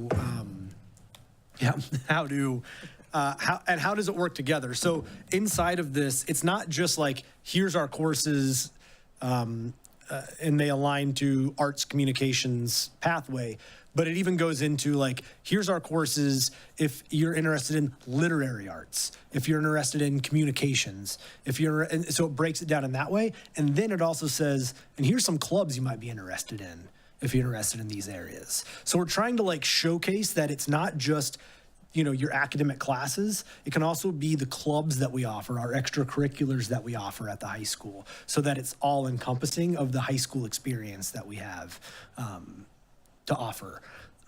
The other part in there is some of the feedback that I had heard when we sent out the registration guide and then got feedback back to make some edits. Also was some information from students about like, so do I just look at this and then I just take all these classes right here in this pathway that it says, because I'm interested in that. And so it was like, oh, so we need to make sure we're really clear about how to read this. So we added a page in there about like, how do you read this? What does this mean? How do you use it? So that it's really clear. And then that also helped going in like for counselors and teachers to be able to have those conversations with students and be prepared for those. Yeah, definitely a very strategic timeline between now and February when registrations come in from the high school. Next year's 10, 11, 12. And then mid-February, the counselors come down to the middle school here and get our 8th graders, are going to be 9th graders next year. I also just, Andrew alluded to it, just our parent communication and just getting something out there. I completed a voiceover today with a video that I'm working with HCTV on, just helping to explain a little bit. We're going to get a final product, and it'll have a lot of the imagery from the registration guide, some pictures around the building.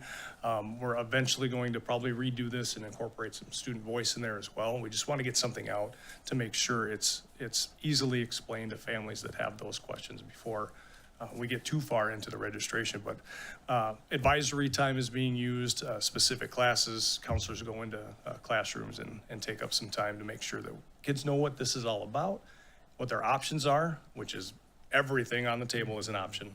You're not locked into one specific pathway and a course kind of sequence. You can take whatever you want if you're passionate about it, or if you think you're passionate about it. So it's really kind of exciting.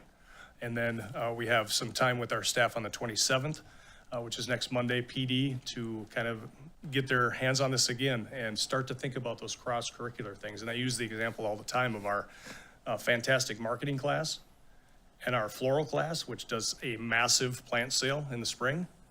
Let's get them together. How can we do that on a regular basis and just think about those things from that kind of pathway level? Yeah, and we're also on the 27th, we're going to be having teachers engage in, okay, so what's next? How do we take this to the next level at Hastings High School? So we have our courses realigned. We have this pathways document ready to go. We have students thinking about careers and ideas and how courses at the high school fit into that exposure and experience. So what's next?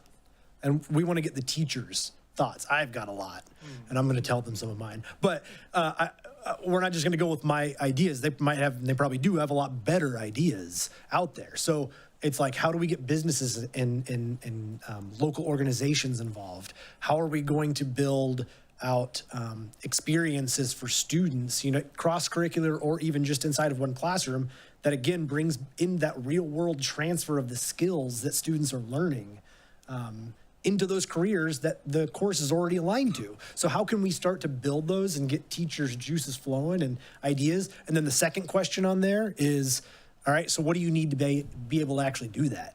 So how am I going to support you in that?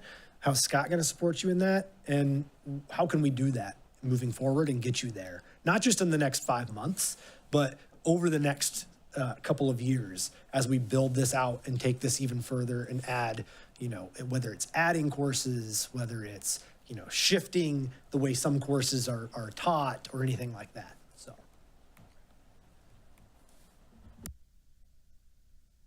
Is the courses that we're approving tonight, are they going to be available for students to register for the 25-26 school year? Yeah, I'll touch base on just a couple of things. We do have a couple of courses that will be offered. For instance, a healthcare professions course that we connected with Alina and have commitment now, so that'll be an addition. There are some others, and I can let Andrew speak to a few of the ones that are proposed. I'll give you just I don't know, we want to go through that now, or is that a separate part of the agenda? Next? Okay. Yeah. But yes, if a course were to be approved tonight, and then the teacher is approved to teach the course, and that's kind of a fluid timeline that we'll talk about, because it's not always, again, like on February 2nd this happens. Then that's when the shift would happen, and we'll talk about that. Yeah. I'm actually wondering if you could comment. I know that there's been meetings with Alina, and if you could talk about what that partnership is shaping up to be at this point, or what we know about what might be happening with that. Excuse me. Been a month. Yeah, it's a fantastic conversation started quite a while ago about just how we can partner. For instance, they have at Alina a nursing staff, doctoral nurse, who has done this work with a number of districts. I think I mentioned this at one of the previous board meetings. And they have our calendar for next year, and they are mapping out our course sequence. Here are our units that would fit into an 18-week course. And it kind of morphed from a nursing certification EMT type course to a true global healthcare professions course. This would be, in my mind, kind of an introductory course. There are some avenues within that course where kids can explore some of their passions and maybe work toward a certification eventually, which is really nice to have all of the above in that course. But they have space for us at Alina. They have equipment that they're willing to donate. We have the space at the high school that is, we toured with that group, a week and a half ago or so, to show them what we have to offer in terms of space. So to have that partnership this is kind of our flagship right now of what we're looking to do in all 4 of the areas. This is just one that has hit the ground running. We're excited for next fall. Thank you. Director Bruns?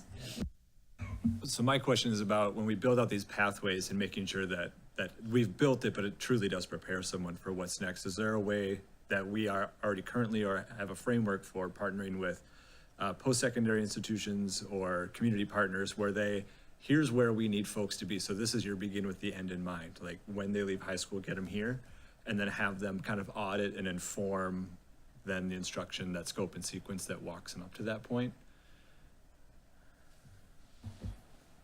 Do you mean like, so you're saying like post-secondary, here's what we are looking for students to have, like skills, knowledge, abilities, and then how would we build up to that? Yeah, so let's say if it could be Butler, Caterpillar, and Dakota County Technical College. They provide like their rubrics where they need folks to be, whether that's communication, problem solving, speaking, writing, any of those skills. And then like the fundamental like hard skills for that. Do we have a mechanism for kind of bringing them in and forming that and then kind of working backwards to make sure that ramp is there? I would say on kind of an elementary level right now, we have our business partners specifically to the community that we've been working with through our education network. That's going to be expanded eventually. It's just this was such a chunk to bite off to make sure we're getting organized going forward, but absolutely.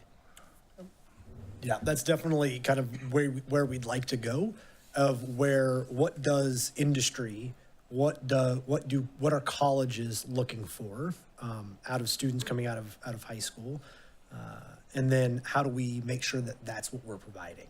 Those are the experiences, those are the skills. There's every few years Minnesota publishes like the list of skills that students should have. And they're like specific, like 21st century skills, they called it at one point, and then they call it something else another year. And they change from time to time, but like, and that's a good list, but it's not like what you're saying, directly saying like, if you're interested in this area, these are the specific ones. They're more general. So we have those, but I think we would like to build to a more specific in the future. One thing too that we've been able to utilize a number of our partners in our Radar Connect time that I've mentioned before. So to take that one off 6 times a year and say, you know what, this partner that's been coming and committing to the district and these initiatives, now we need you here for this redesign and maybe the development of a new course like you mentioned. That's kind of where we're building and maintaining, and hopefully with our construction trades program that those partners are just coming out of the literal woodwork to make sure the kids are getting what they need to be industry prepared.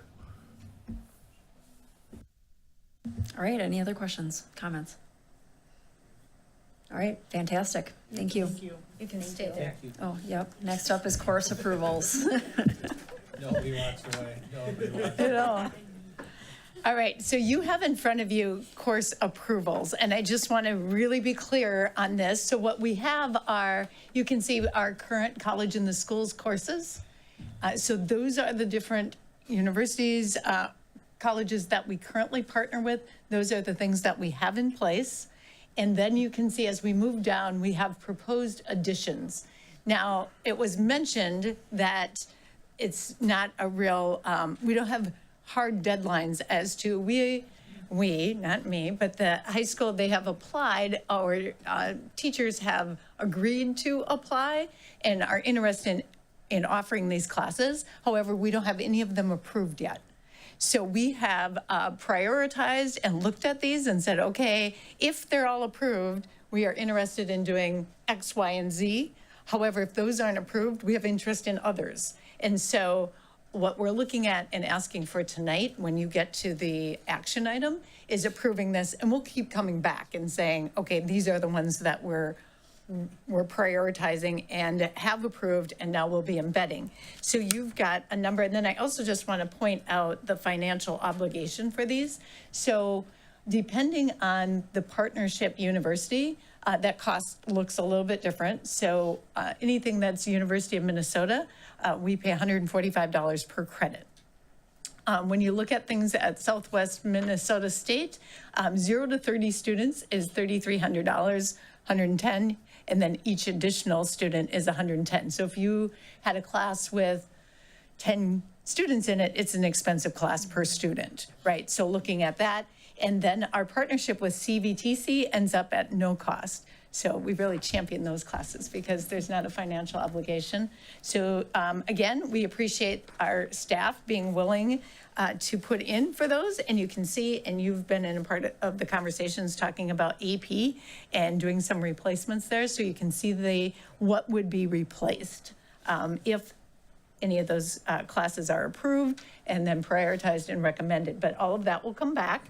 And then you have additional courses, and those are the ones that were just mentioned, well, culinary wasn't, but looking at adding culinary studies for this upcoming year, and then that healthcare professions. And I don't know who's more excited about the partnership, Alina or us, because it is just really exciting. And actually in that, they talked about 5 certifications if students are desiring to have those certifications. So really excited. And to your point, just establishing what that looks like and then having others understand better at what that might look like too. Questions?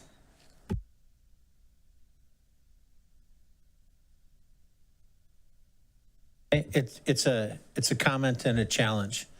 First off, I'm really proud that we're looking at that number of courses that kids can attain college credit while sitting in a high school seat. So thanks for doing that.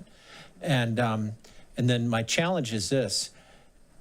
Sometimes the hardest hurdle to get over teacher licensure for college courses is that there are universities or colleges that require a master's degree in the credit area.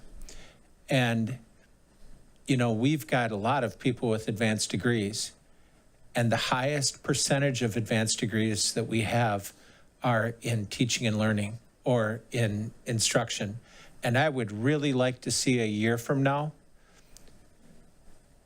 1, 2, or 3 courses about teacher prep.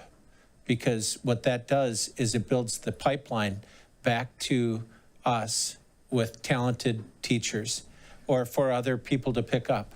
And it's really, it's a challenge that I think is easy for you to pick up and run with. Thank you. Yeah, I'm glad you brought that up, Director Zuzik. That teacher pathway, the teacher cadet type program is something that was on the table for this year. Our fax teacher with that license and that, she's super excited. And that was just one more, to be truthfully honest, one more brand new course to teach. That's tough to do that many new courses as an individual singleton, like you mentioned before. So that is put off for probably just the year. But I'm in agreement, and I come from a program of a teacher cadet that gets kids interested in the teaching profession. Yeah. It's low-hanging fruit. It's low-hanging fruit at this point. And one other piece, I'm not sure if we can scroll up just a tiny bit. I'm not sure. Sorry, I had to run and get my water. Dr. Champ, I'm not sure if you mentioned it, but if you look at those Southwest Minnesota State, and to Director Zuzik's comment about the licensure piece, the reason so many teachers are applying for that is they can get credit for their experience as a teacher. You don't necessarily have to have the master's in English writing. You can be an experienced teacher, a department chair, all of those experiences go into kind of a resume and a letter of recommendation. And then that's why Southwest, we're waiting for a number of responses back from them. And it's, I don't know, Dr. Champ, if you mentioned this, it's not a deadline. Okay. So we're going to hear back from them throughout the spring, but to not have a course, sorry to jump ahead, but to not have a course approved, if we do get a teacher vetted and approved to do that, would be difficult for our registration process going forward. We're hoping to offer all at one point, but we know there's financial limitations in licensure pieces. All right, thank you. Any other questions, comments? Yes. I have a comment. So from a student perspective, seeing all of these new courses offered is obviously very exciting. I know that all of us has definitely heard a lot of buzz at school about APs during college classes or just classes in general. And definitely it's really exciting to see, especially classes that we are going to be registering for in just a few short weeks. Classes that I was definitely looking at turning into college courses. It's really exciting to see all this college credit so available in high school, like sitting in a high school seat and getting all that college credit. It's really nice, and we thank you. The students thank you. I just want to preface that we are not sure exactly which ones I just want to be clear, so. All right. Yeah, I just want to add on to Jen's comment. Like, it's really exciting for a lot of APs moving to college, because there is a class that I took this year. It was AP macroeconomics, and it moved to college, and I wouldn't have taken it if it didn't move to college. And a lot of students are excited about that. And I think it's going to keep a lot of students who are considering PSEO in the school which is really exciting. So I'm also very excited for students. Obviously, I won't get the opportunity to take these classes, but I'm really excited for younger students to have the opportunity to take college credit courses. Thank you. Absolutely, go ahead. One comment and 2 questions. One comment is actually that as a person taking AP U.S. Government and Politics, I will be kind of upset if it gets changed to college next year. All the AP tests will work. Hopefully that'll pass. But my questions were, I noticed that the college personal finance one is like crossed off on like the current classes. What does that mean? So that was a partnership with CVTC in Wisconsin. We received a notification from them about a month ago that on their end, they're eliminating that as an option. The financial course is still being offered. I'm glad you pointed that out. Is still being offered, but the college credit is not going to be allowed through CVTC at a high school level. Well, I'm taking that this semester at this moment, so And I good. believe it was for next year. For next year. Yeah. Last minute. You're in. And then my other one was, I noticed that at least in the advisory, like slideshow of the courses, I saw that there's a new art class, mixed media. Is that not, I saw it's not on the list of this, like of the additional ones at the bottom, or like the. Is it one that's just, is it coming back, or? It might not be college credit. It's not college credit, I don't think, and it might have been an existing course that just hasn't run for a while. Okay. I asked the same question when I saw it, and they explained it to me that it is one more offering, and just don't know how far back it goes. Can you just verify that? So Yeah, I will. All right, thank you. Aiden? I'll say one thing. As a student that's probably gonna take AP Gov, hopefully College Gov. Yes. It would be an amazing thing. Not another social studies AP test. RIP A push coming up soon. Very sad for that, and it's on my birthday. The A push test is on my birthday, so that's gonna be fun. All right, thank you. Anything else? I just have one question. Yes, Director Bruns. I like the shift personally to college in the schools because I think it removes barriers, especially those that are financial or going the whole way and then taking the test and getting a 2, and having put in the effort. I think that's good equity work. Are there any unintended consequences on the other side where AP or CIS are more widely accepted, or is it a wash? Is it a horse apiece? Does each one carry their own drawbacks? I think it's a bit of the latter. I would say CIS courses probably transfer more at this point than AP, depending on scores. A lot of colleges and universities now will say, we'll take your AP course if it used to be you had to get a 4. Well, we'll take it now if it's a 5 or 3. Now we'll only take it if it's a 4. Or we'll take it, but it's only going to be a general education credit. It's no longer going to go towards, your major. Your AP Lang and Lit is no longer going to be an English credit. So there's been some of that going on versus the CIS because it's already endorsed by a university. It's treated a little differently. Now, obviously, you're going to, especially some of the private universities, you got the St. Mary's on there. You'll see they're a little more protective of their credits, but the public universities are a little more with CIS, a lot more accepting versus the AP. You've seen a lot of school districts are moving in this direction. Stillwater, that's where my kids go to school. They recently just did this with about a dozen courses as well, moving from AP to CIS. And a lot of it's the reasons that you're talking about. It's access. It's what we've heard students just talking about. I wouldn't have taken this course if it was an AP course. I enrolled in it because it switched to a college course. We have students who don't take AP courses just because of the test portion. And we have students who will say, I'm not going to take the AP class. They offer basically the same class in a PSEO. I'm going to go take the PSEO option.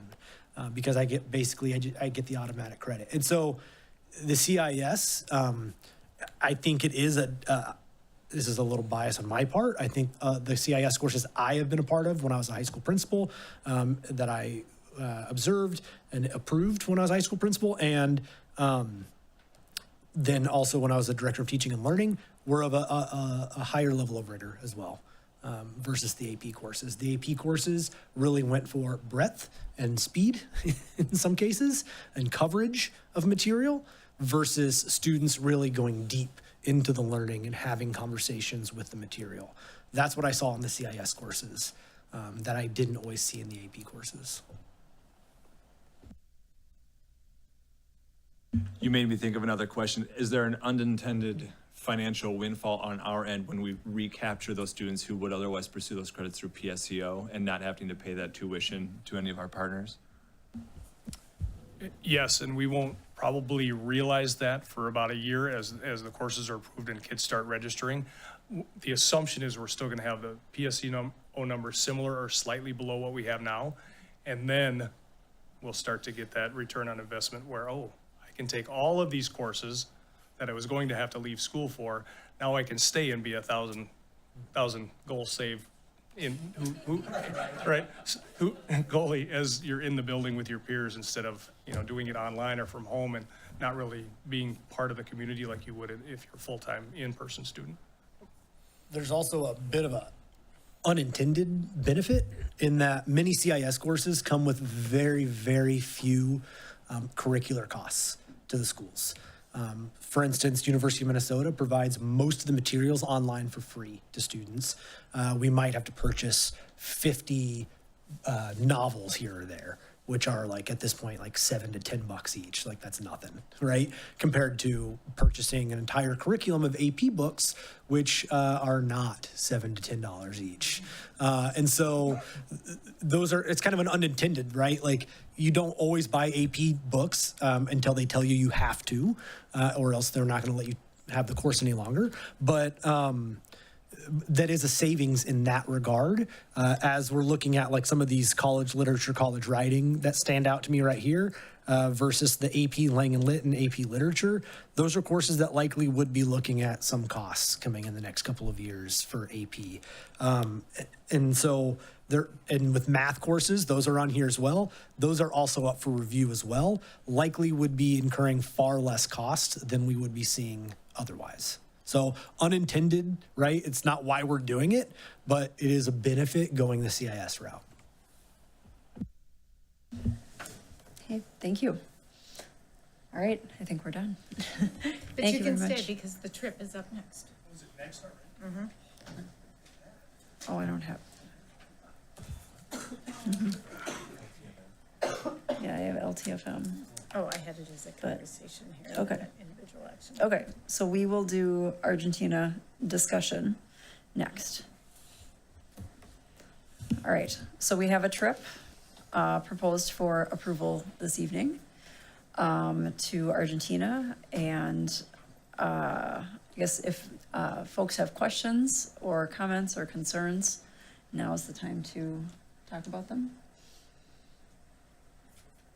And I can start. Go ahead. I just want to bring up a point as someone who has been on a global language trip. They are very educational experiences and they're very fun and they really give you that nice high school experience. And I'm really glad that we're going more global this time. Not that I didn't like my beautiful Puerto Rico trip, but I'm glad that students are getting a more broad experience. And I'm glad that, kids are able to experience that. Thank you. All right, other questions or comments? Are you going to talk about it first? Yeah, no. Yeah, I can certainly respond to comments. Can just jump in real quick since you brought it up that you were on the last trip. I know a question has come up about the family stays and particularly for this trip. Can I lean on you, Genevieve, to talk about the family stay, how that, just kind of the logistics of it, how it worked for you last time? For sure. So our family stays in Puerto Rico were not for the full duration of the trip. It was, I'd say, maybe 5 days out of like a 10 or 11 day trip. And so we spent our time after our school curriculum, like structured day there. We spent that time with our family. Me personally, I had this wonderful woman. She lived alone and she was really sweet to me and my housemates. And I think it was just really nice for us to practice our Spanish with her. And I made a really nice connection with someone who I never would have met having not been on that trip. And any more logistics you'd like to hear? Is that good? In terms of connecting with the trip advisors, your teachers, how did you communicate with them while you were doing the family stay? We used the band app, and they did have our numbers, so there was plenty of communication with our teachers. There was no worry that we wouldn't be able to reach out to them. They also had our families' numbers, and so did our planner through Experitas. So there was plenty of open lines of communication at all times, and there was no worry what if XYZ happens and my teacher, my advisor doesn't know, because they can't, but they all did. There was plenty of room for communication. Did your host have any pets in the home? 0, none, just her. Yeah, the documentation that we get from the school with the vetted families, it's professions, phone numbers, contact address, pets in the home for allergies, all of those things. So it's the company Experitas on this particular trip, and I believe that same company for Argentina has vetted through the families. And it's kind of like you think about an exchange program where we would send students for 6-7 weeks at a time or a semester, that kind of a thing. And I believe this one is for 3 days, or maybe I'm wrong on that. Yeah, maybe a 3-day, 4-day family stay total out of 12 for the trip coming up in Argentina. So did you stay there with other students? Were there other students that stayed in your host house? Yes, so it was somewhat random selection for who you stayed in your host house with.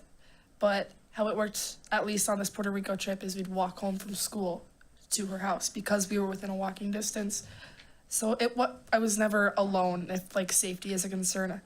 It was never the fact that I was walking through a foreign country by myself to get to my house. Yeah, no, you're always with I think at least 2 other students. At least this is how it was on my trip. And we were I never felt unsafe within this family stay. And if you live a certain distance away from where you're getting to the house from, they have to drive you. But yeah, I never felt unsafe. I felt happy with my family. I felt happy with the students I was with. It was a great time. Student Rep Benke, I'm going to ask you a question too, but I'm going to tie in my own experiences as a student traveler. It was still the 21st century, so I'm not that old. But when I went, we were placed with families that had students that had a similar level of language development in English, and mine happened to be French. So the student that I lived with and their family, they had 5 years of English instruction. I had brought my 5 years of French teaching that I had received. And they start their teaching of foreign languages a lot earlier. So dude was 12 and I was 17. What age of student do you stay with? Is it the same model or is it more chronological age? So at least on my trip, we stayed with no children. It was strictly adults and their pets if they had any. But they were instructed to speak no English to us. Some didn't, as I unfortunately learned. But yeah, so at least in my household, the woman who I stayed with only spoke Spanish, and it was just her in the house.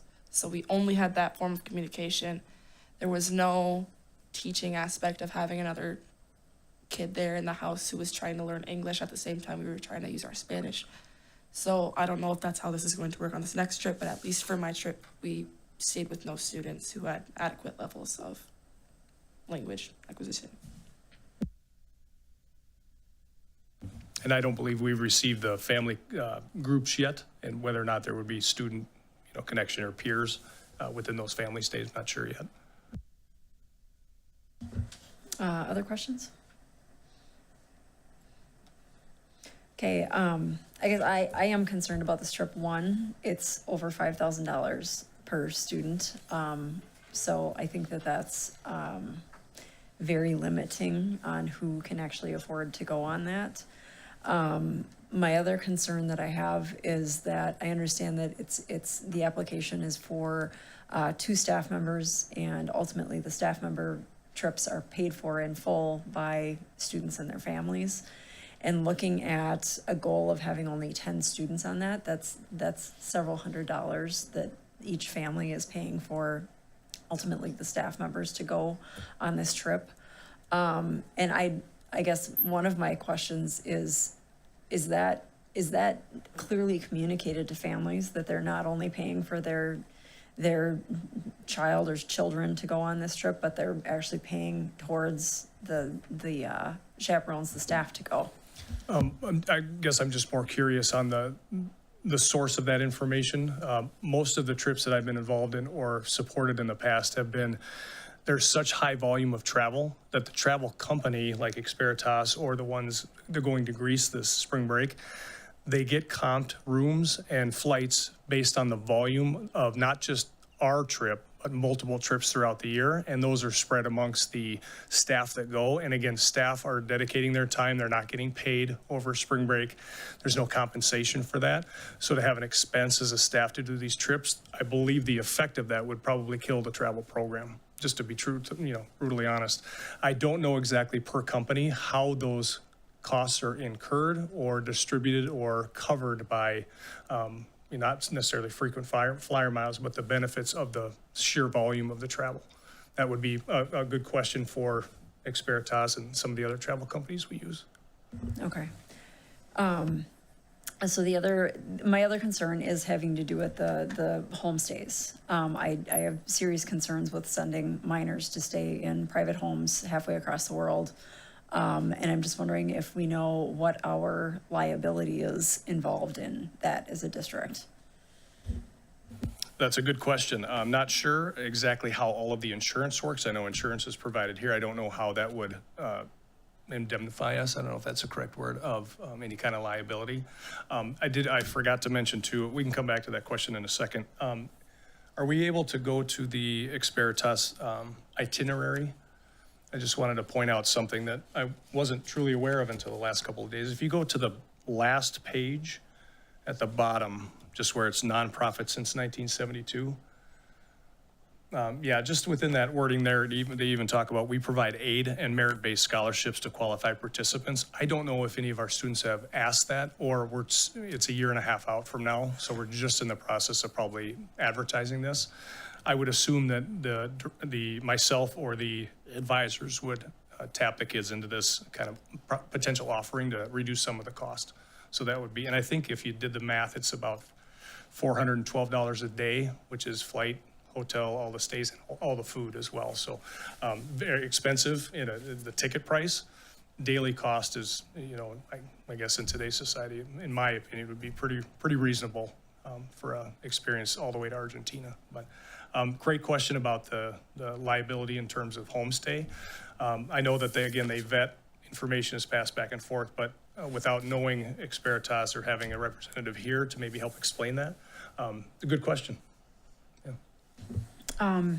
And then I guess finally, I know the previous board had conversations around making sure that the trips that we're offering are equitable and affordable for, folks who can't afford to send their kids on $5,000 trips. Is there any, method to make sure that we've got lower cost trips, offered every so often through this? I mean, I know recently we saw a trip to Thailand that did not pass the board approval. And I know things are expensive now. Believe me, I know how expensive it is to travel and all of this kind of stuff, but are there efforts being made to try to find lower cost trips so that more students might be able to go on them? Do you remember how much your trip was last summer, about 6-8 months ago? I know it was only Puerto Rico. Argentina's quite a bit further. I want to say it was around $4,000. Okay. Did you do any fundraising or did you have the opportunity to fundraise? I'm actually not sure because I know that the Spanish Honor Society does their fruit fundraiser, but I'm not sure if that was able to be put towards that trip. Yep. And I've gotten confirmation from. Yes, there was. Yeah, one of the two advisors mentioned minimum of 3 opportunities to fundraise outside of the scholarship program. That'll be implemented over the next couple of years, including one of them, I believe, directly through Experitas. They have their own fundraising mechanism where kids sell whatever it is to reduce that cost as well. Okay, but are there efforts to look at cheaper trips in general? Or is this just kind of, I guess I don't understand how are staff just kind of on their own looking at these things and coming up with them and proposing them, or is there a structured cadence to when trips are offered? For example, for the band goes on a trip every 3 years. The Spanish group goes on a trip every other, is there that kind of cadence or not at all? Yeah, you're right. I believe the Spanish plan is to continue with the every other summer trip. And they look at their curriculum, their teaching, and some of the cultural pieces that they're adding to their curriculum to determine the location. So for instance, Argentina is a big piece of what they're learning. Puerto Rico was chosen, I believe, because we were just coming out of COVID, and to get approval 2 years prior to the 24 trip, that we wanted to keep it not quite as international, obviously a territory, and not have that issue with the distance travel. And now things have freed up in terms of kind of that access worldwide. This is part of what they're teaching the kids and want to experience, so the kids get a firsthand look at what they've been studying. Yep. All right. Other questions? Yes. What is the time frame for students and families being let know of the cost before the trip? I did run into a couple of friends who wanted to go on the Puerto Rico trip, but by the time they caught wind of it, their family didn't have enough time to save up and plan for it. So I'm just wondering, like, what that time frame kind of looks like. Again, my assumption is that once the trip is approved, the communication would go out from the advisors, the 2 traveling teachers, to that group of students or the department, and have that be advertised for interested people. Yep. And I believe on the, sorry to go, Lindy, to go back to that last one, I believe the plan was a kind of a minimum of 10 students to run the trip.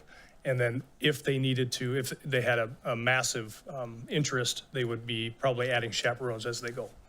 But there are certain ratios. I don't have the exact one for Experitas, but yeah, it looks like 2 staff to 10 students at a bare minimum. Yeah, but the advertisement would start, I would assume, as soon as it would be approved. Is this open to all Spanish students or Spanish club or? My belief is that it's all Spanish students. I'm looking at the document here. Spanish language acquisition, global language, yep. Yeah, this would be, my assumption is open for all Spanish students. Dr. Champer, you're understanding that, or is it? I'm not 100%. Yeah, okay. It says Spanish acquisition, so I would assume anyone in Spanish. Okay. All right, any other questions? All right, thank you very much. Thank you. Thank you.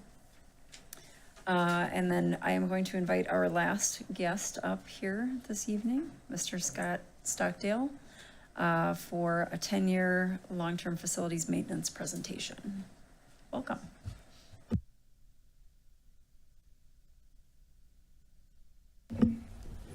Thank you. Hi, everybody. I'm going to finish it up with some facilities conversation. I'm pretty excited about that. So here's what I'll walk you through tonight. We're talking 10 years of facilities planning in just a few minutes.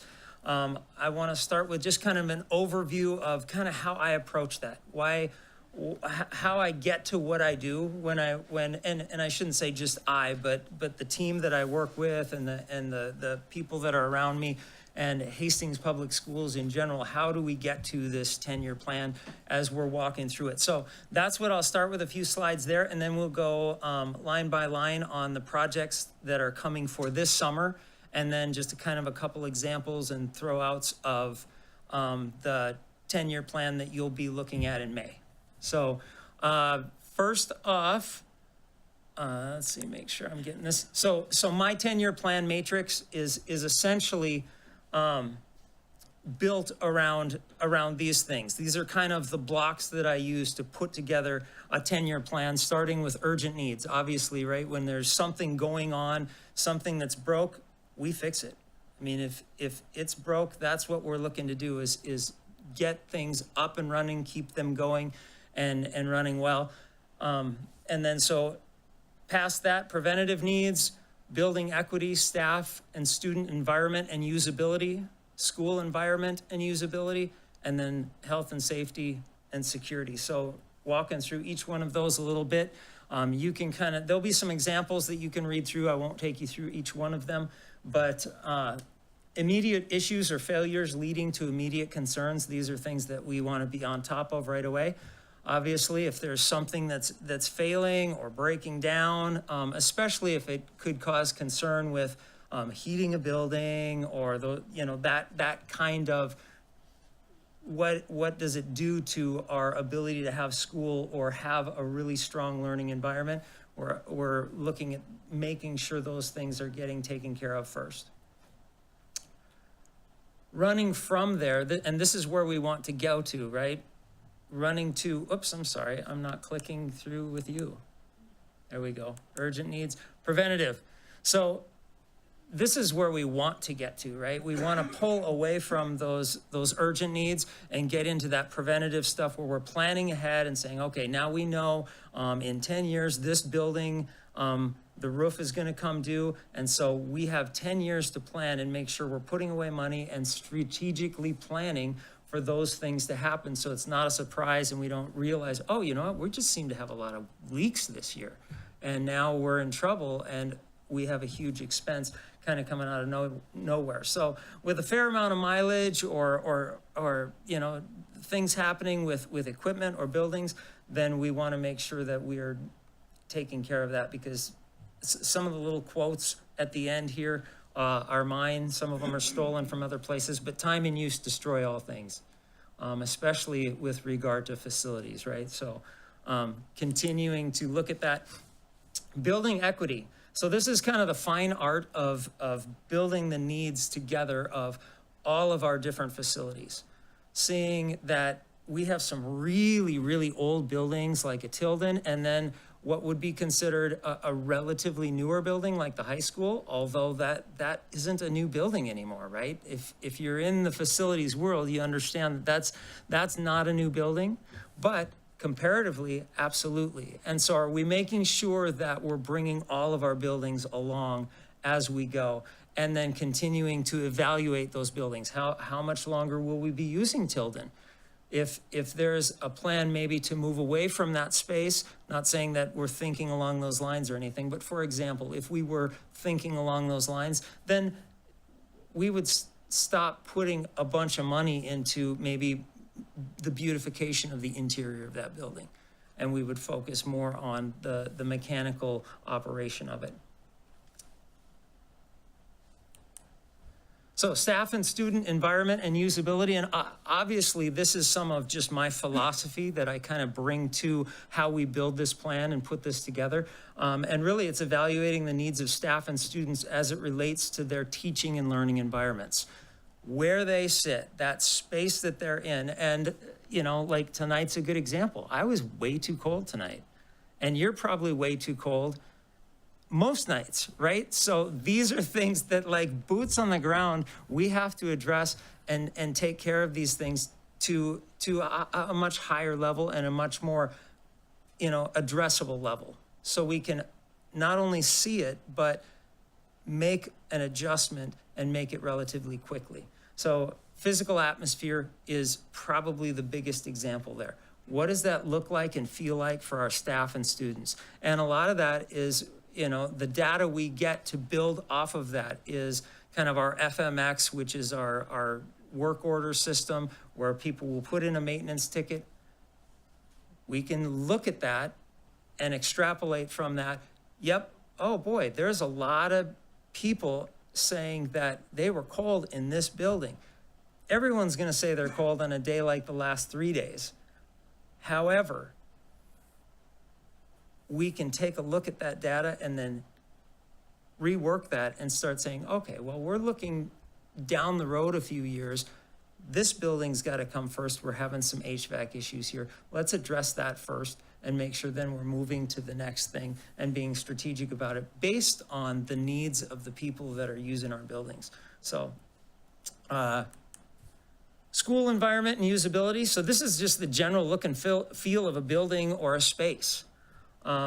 It creates an atmosphere for those who occupy it, those who drive by it, who see it. I mean, it's one of those things that this is why we spent so much last year working on our grounds and putting in some irrigation and some of those things that we wanted to do, because it creates an environment, not just for our users, but for our community as well. And so when you're in a building and using a building, even this space, this is not an original build. Like, this has been redone in here. It looks nice, the carpet's nice. It feels cool to live and work in a place that looks cool. It just does. So there's a certain connection that people make with the spaces that they occupy. And so the better we can create those connections and make that feel good and be comfortable for staff, the better learning environments we can create for them. And that makes me excited. I'm happy, and that's what I want to do. Last but not least, health, safety, and security. Really, this is about accounting for the well-being of staff, students, and our whole community as respectively as we use this building. So security is huge for us. And what can we do to do a better job with locks, cameras, training, and rolling out programs, but also not just programs, but the physical security of how our buildings work. And not just like security with regard to like a lockdown, but also fire service, all those devices and equipment being regularly maintained and serviced. All that kind of goes into this as well. So for the 10-year plan with a specific focus really on the next 2 fiscal years, because I've been here barely 6 months, and man, it takes a long time to learn buildings. If you've done any buildings and grounds, you know that it takes some time to learn the inner workings of the buildings, let alone 6. And so I'm leaning on our team, I'm leaning on our facilities people, I'm leaning on our teachers and staff to give me input on what's the best way to move forward, what are the things that are most important, and what do we need to be doing. So there's some projects listed there. We will go through those, so I'm not going to go through them here, but really not the size and or cost of a project that matters, but the positive impact that each of these projects can have on our district and in a timely place. So right time, right place. With that, I'm going to escape out of here. And Lindy, if you'll bring up that spreadsheet. So this is really my working document right now for our projects this summer. And you can see them kind of describing the item on the left and then coming all the way through to kind of the needs and then the dollar amounts. Top of the list there, not necessarily in regard to order, but just what is happening. High school parking lot, doing some crack fill and seal there. That will be the last of our lots in this rotation. Everything else has been addressed. That does not mean we don't need to do lots anymore. That means just that we'll be done with this for this grouping of years, and then we'll, as it's needed and comes around again, we'll keep doing that. So high school commons window replacement, we got some really high windows up there that have some cracks in them. Been there for a long time, not a safety issue at this point, but we're gonna replace them. Air handlers at the high school, 12 and 27 both need some deferred maintenance repairs. So we're gonna work on some of those this summer. Building hardware, probably our #1 school right now for whatever reason is McCullough, where we've done a lot of work with doors, done a lot of work with locks, and continuing those projects. And then now we're looking at the hardware that those locks go into. So just because we've replaced doors and locks doesn't mean that we don't have handles and latches and things that are still not working adequately or aren't aging out. There's only so many cranks you can give to a handle before it just decides it's not gonna be in a proper order anymore or function properly. So we're working on that. Todd Field, this is an interesting one. So 10 grand a year is kind of what we're budgeting to just keep that field up. So patching places that are damaged by lacrosse, those kinds of things, and sweeping the field off and some of the duties that go along with keeping that field up. But you'll see in there under the needs, you'll see that budget for 1.3, and that is the replacement of that field. We're thinking we can get about 14 years out of that field, which is quite a bit longer than what would be recommended, but we think it's in really good shape right now, and we're continuing to take care of it. But at some point, right, you have to replace that. So 2029 is our year that we're looking for that. And I'll circle back to that later. Some blown window seals at the high school that I've noticed as I was walking around this year. That's more of an efficiency thing we want to address. NAC quotes for automation controls.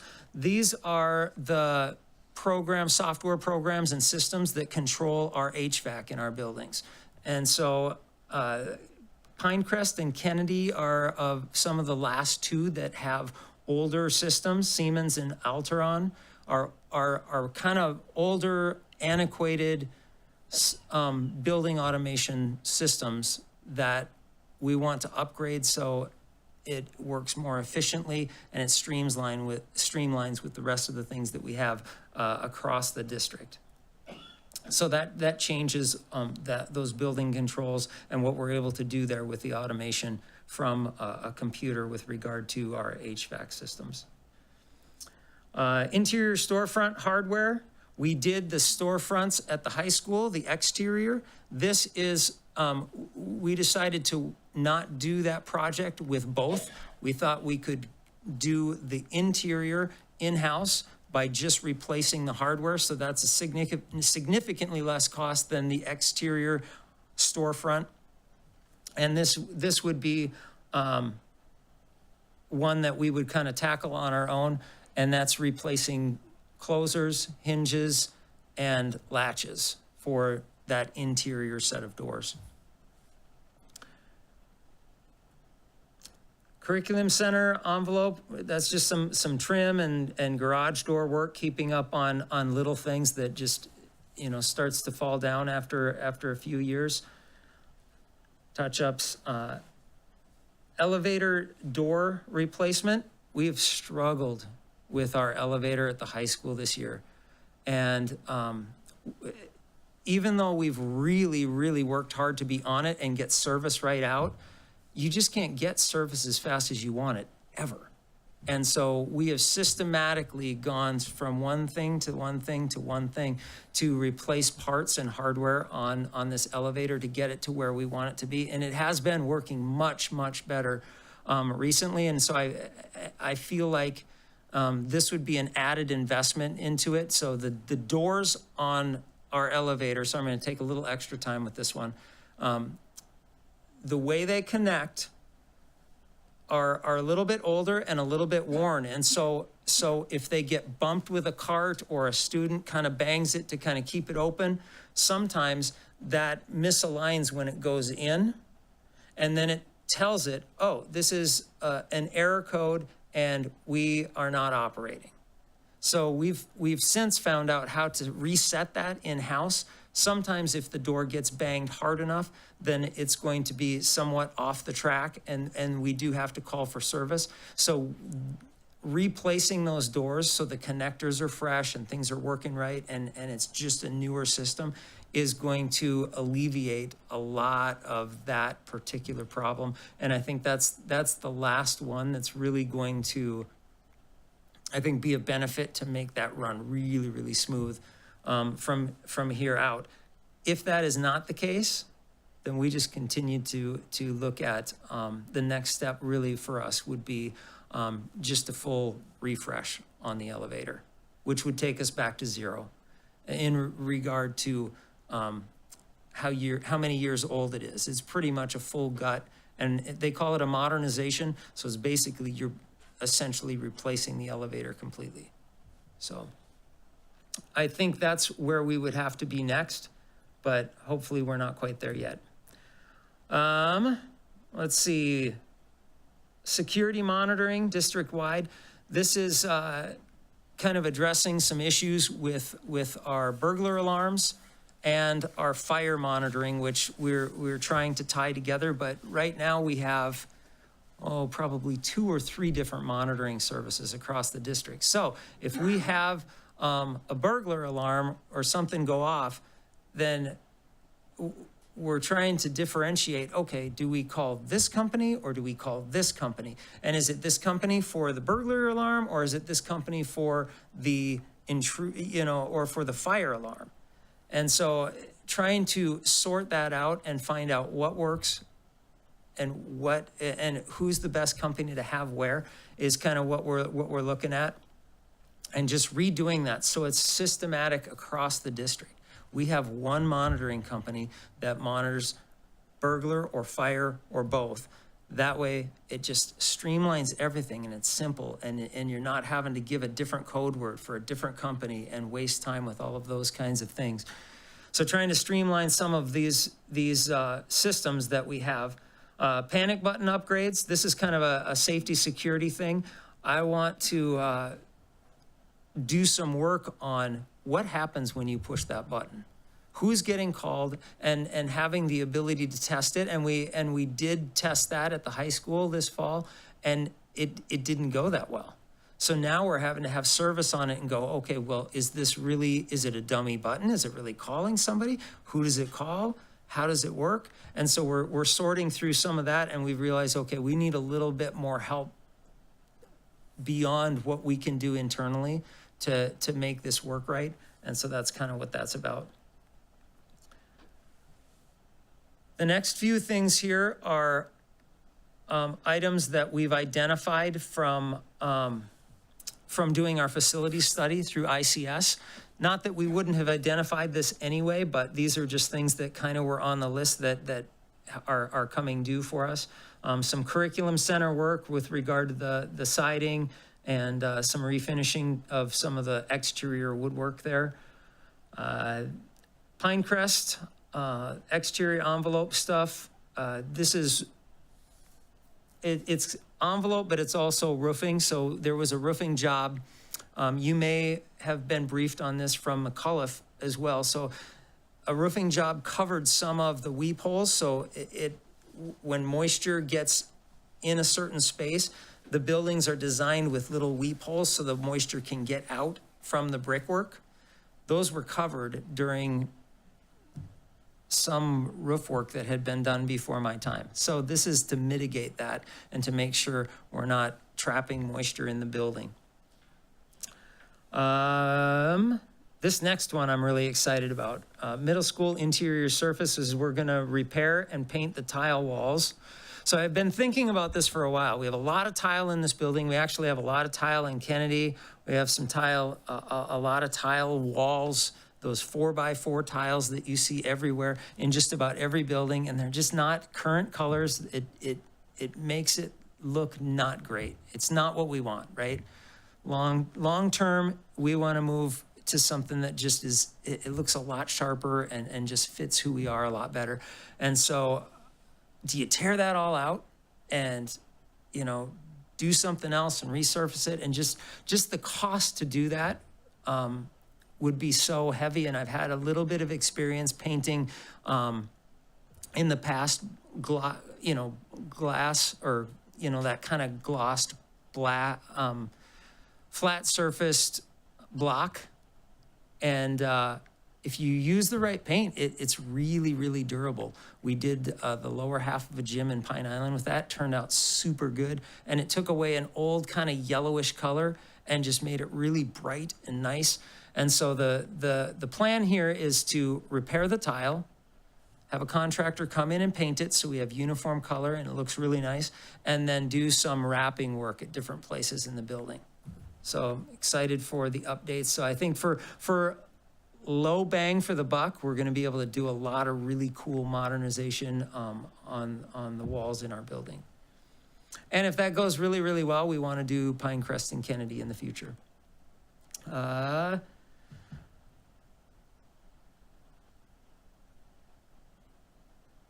Skipping down here to, there's three sets of just different buildings need some wall paint budget. So we build some finance in there for paint. Then you'll see a bunch of plumbing here, replacing fixtures. Most of that is old fixtures, not piping at this time. Then we run down to a district-wide plumbing. That's a placeholder for just stuff that we run into. It's a little bit of a contingency piece. We build a contingency into this, but we also do a little extra different places because we know that we've got some aging buildings and we definitely run into some plumbing issues. And I don't want it to be a surprise. I want to just have some money there just to take care of it. Let's see if I can slide down here a little bit more. Couple more left. Landscaping, same thing, placeholder there just to take care of some things. Right now, Kennedy's catching my eye out front of Kennedy. Could really use some landscaping work this summer. We are also going to do some drainage by the auditorium where that gets into our middle school basement there. That's going to be fixed this spring, and that's what that one's for. Some sidewalk repair, and we're kind of verifying whether we need that at this point or not, but making sure that our sidewalks are safe and they're getting cut or realigned as needed. And then some 2 rooftop units at Kennedy that are aged out and need to be replaced. And that is the projects for this summer. A little bit smaller stuff, but some stuff that I think will make a big impact for us. If you go next to 10-year, right next door at the bottom tab. So this is how we build these out. So they're all the finance codes are you'll see building envelope, and as we keep scrolling down, and I just have those are all just like examples of what that would be. Building hardware and equipment. These are the things that we can spend long-term facility maintenance money on. Electrical, interior surfaces, that's where we'll do our walls for the middle school. Mechanical systems, plumbing, professional services and contracts, so that's where our FMX maintenance software gets paid for, our ICS annual fee for the software we use with them to build out our 10-year plan and our long-term facility maintenance project planning, and then site surfaces, parking lots, ball fields, those kinds of things.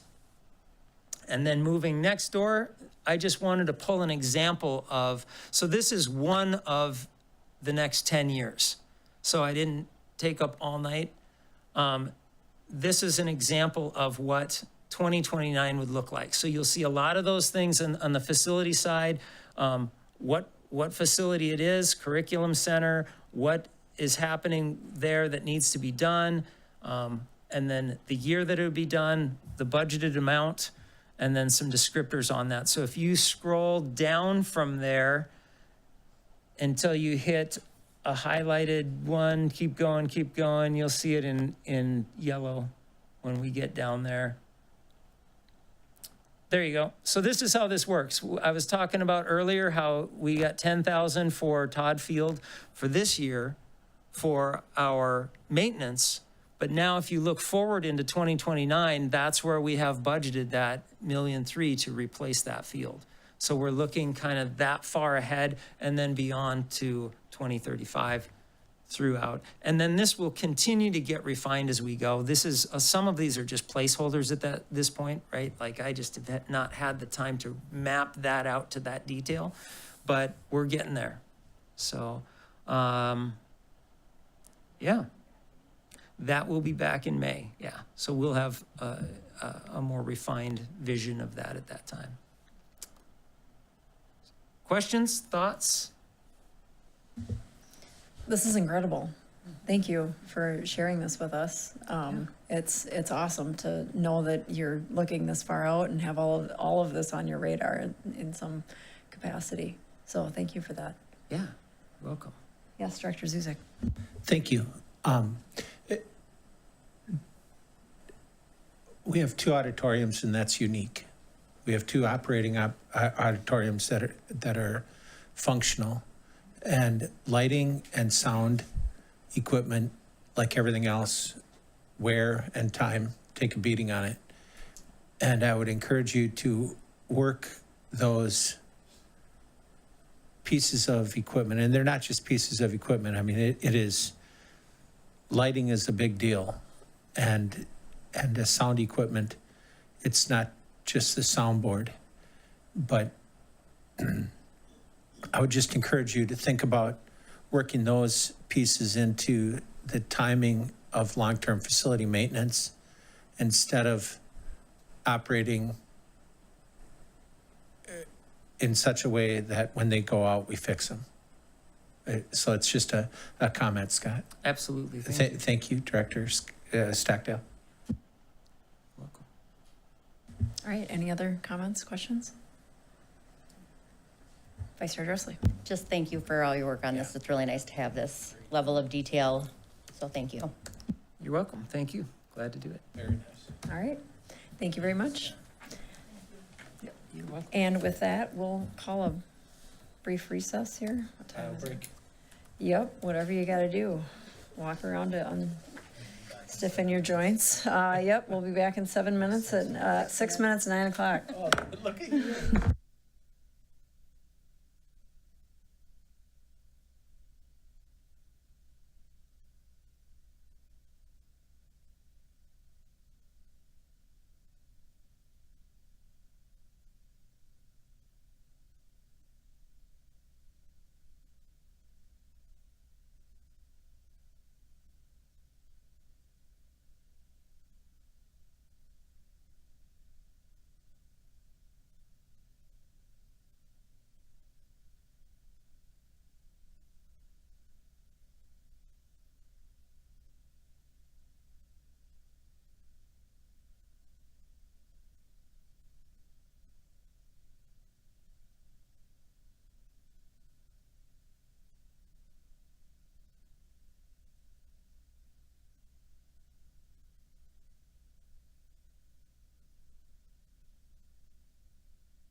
All right, it's 8:59. We're gonna come back slightly early. All right, next up on our agenda, we've got Building Construction Fund Project Update with Ms. Subert. Thank you.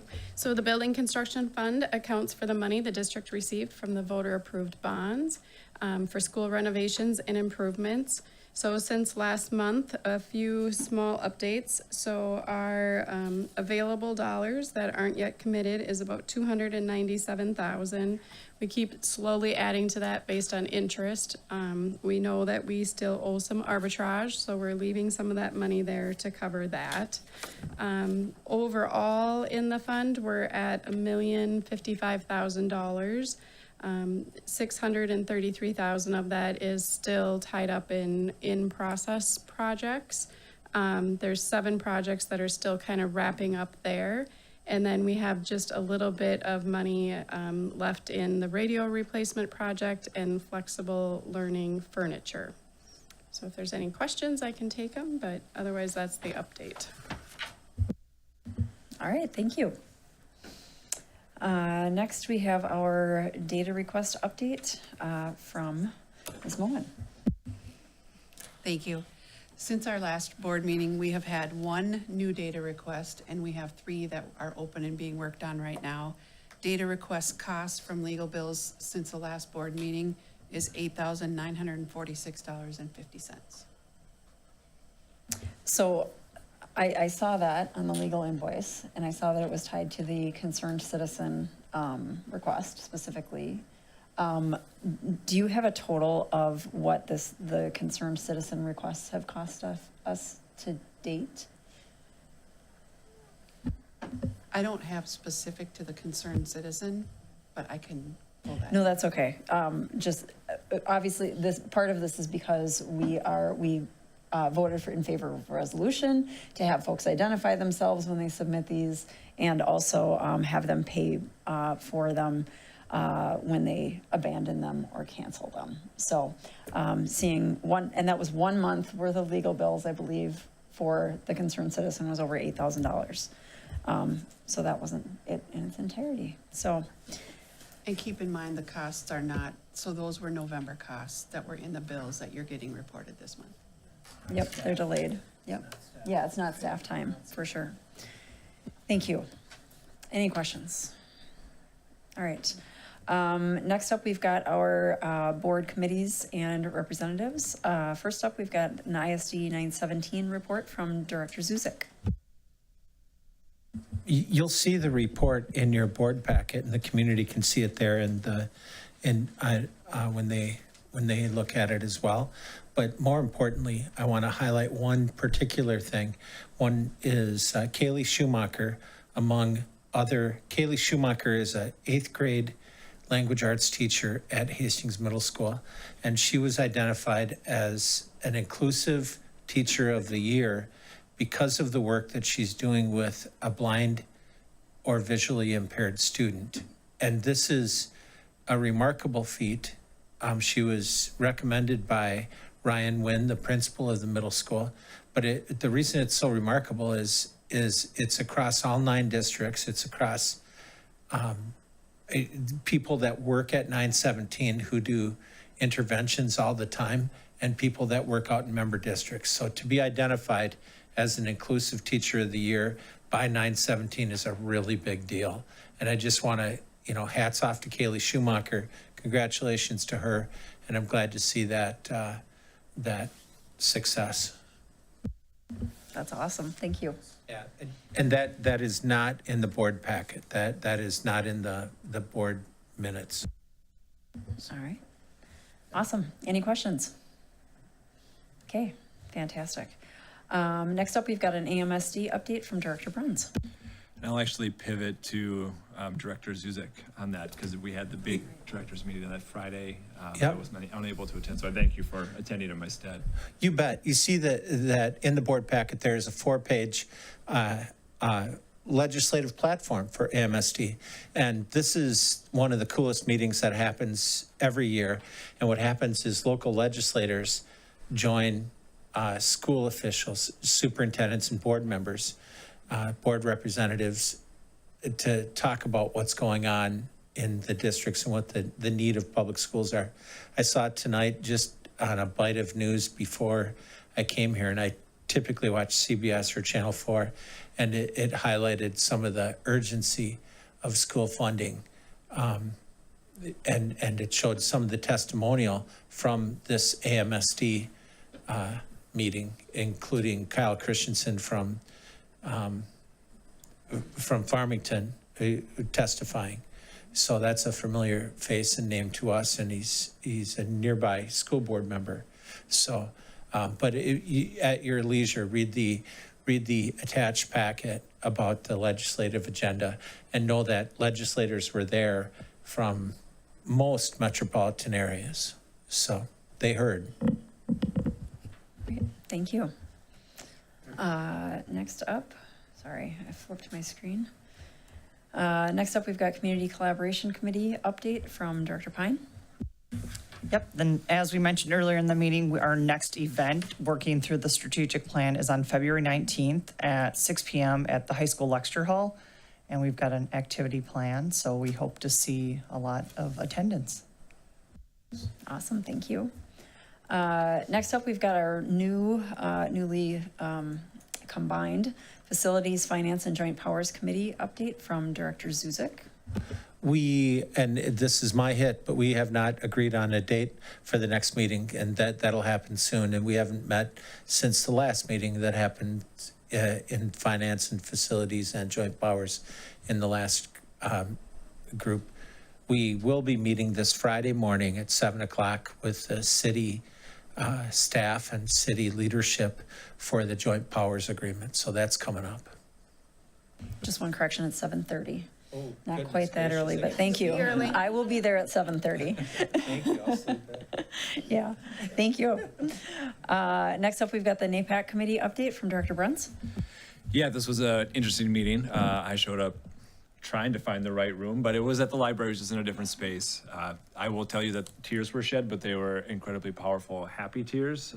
There were new members at the table, like participating in the NAPAC meeting. And they were incredibly proud of the work that group had done for all of the students that they represent in Hastings Public Schools. And a lot of tears were shed around the hanging of tribal nation flags in the high school. And the NAPAC is working with members of all the tribal nations to have them participate in the hanging of those flags in some manner to make it incredibly special, but it meant a lot to those community members, and tears were flowing. So it was a very enlightening experience, and it was great to be there and see people feel that about what's going on and what they're able to do. There are a bunch of things in the PDF that are attached to this in the board packet. Some things to really pay attention to are the number of students. We've now hit officially 100 students that are identified as tribal members in our schools. And when we were at MSB, I took time to check in with Red Wing and Shakopee, how they're doing that. And then also there's a presentation from folks from the Turtle Island band, that's not a band, but the within Minnesota, but they representative and member of a district. They have some strategies where they've brought that into where they're working right now. And it's really powerful. So I kept those resources.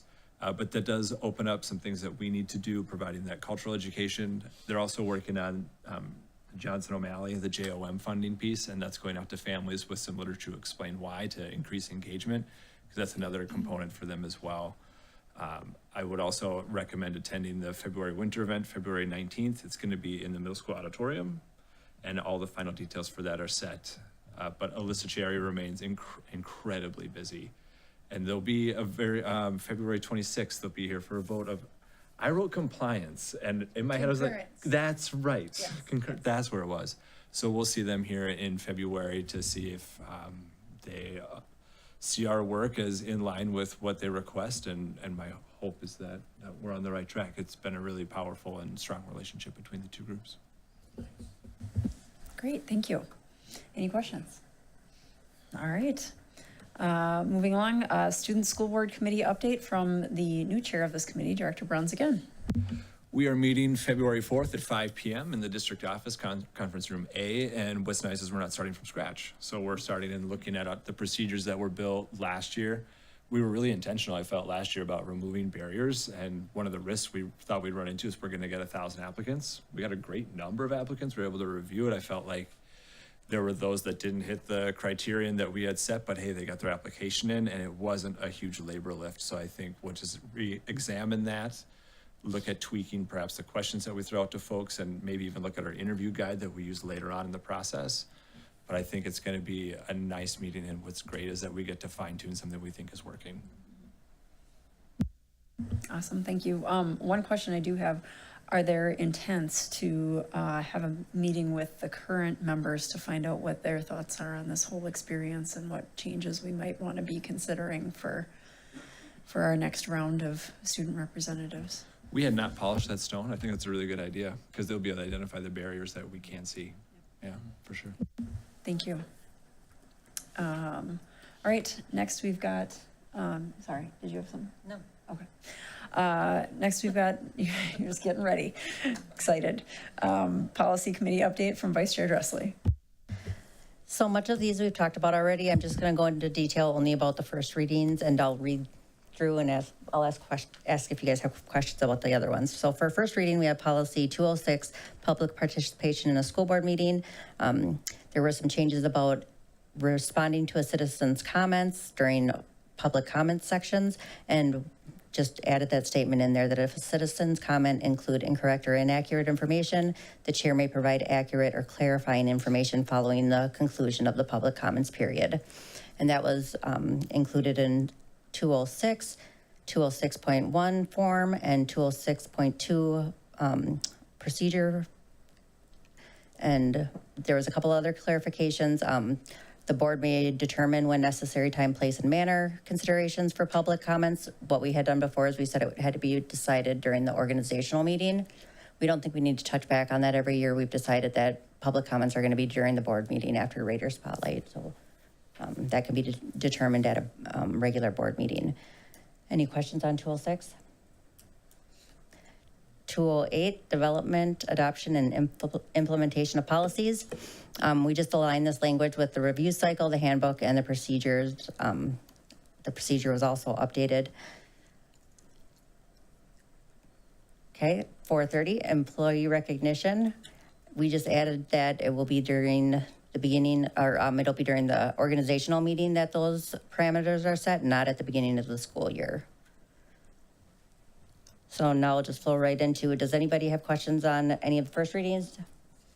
Good. How about updates for procedures and forms? Not going to go through and read all those. Those have been available since our organizational meeting. Okay. So for second reading, we have 534 unpaid meal charges, 610 field trips, 614 school district testing plan and procedures, 615 testing accommodations, modifications, and exemptions for IEP Section 504 plans and LEP students, and 721 uniform grant guidance policy regarding Federal Reserve or revenue sources. Do we have any questions on any of the second readings?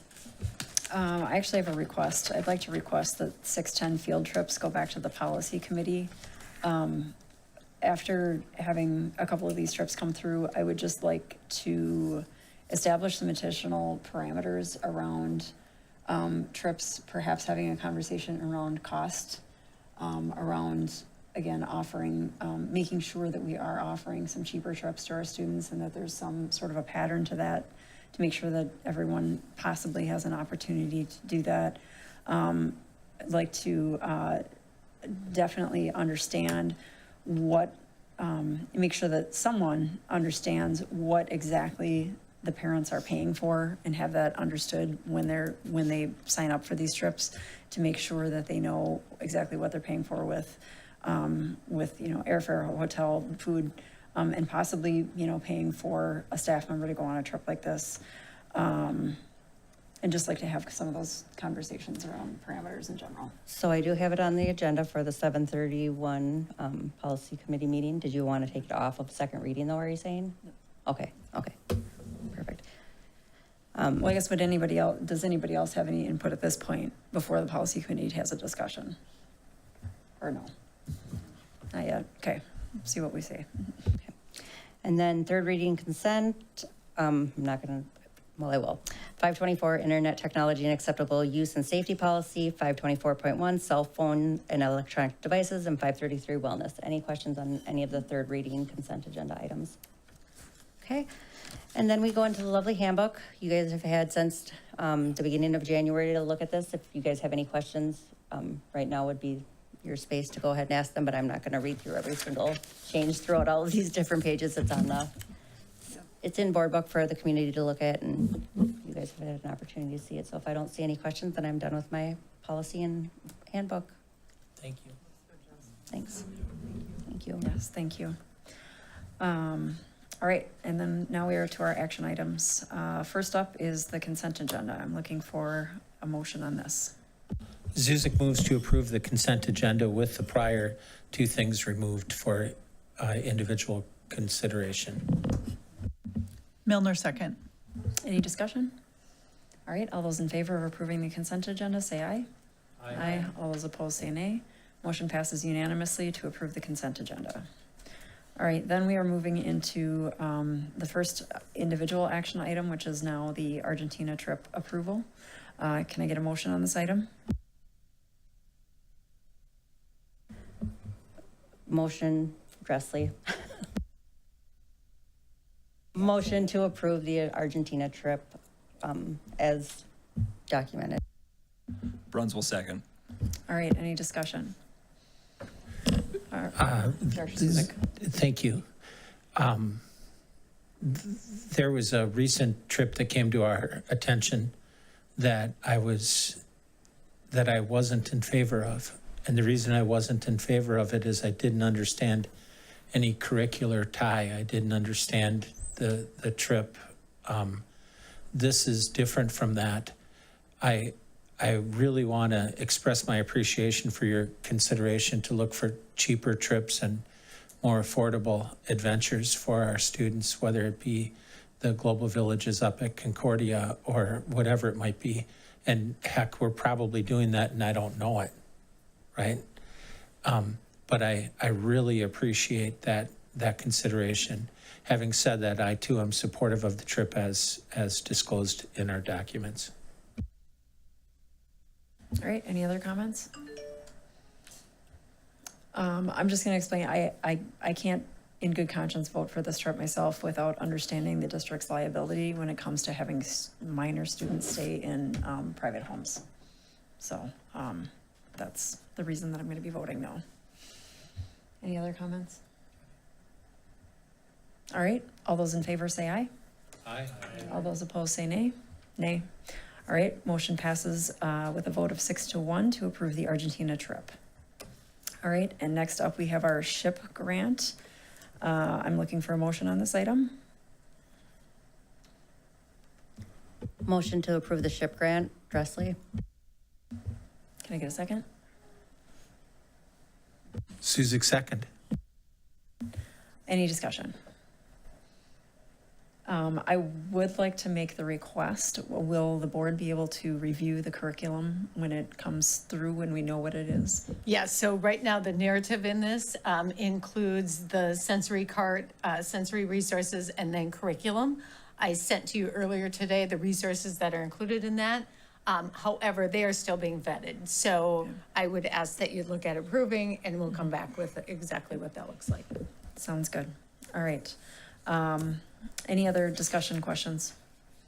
All right, all those in favor of approving the SHIP grant, say aye. Aye. All those opposed say nay. Motion passes unanimously to approve the SHIP grant. Next up, we are looking at the course approvals the courses that we looked at earlier this evening. I'm looking for a motion on this item. Milner moves to approve the course approvals that we looked at earlier tonight. Director Pine, second. Any discussion? All right, all those in favor? Oh, yeah.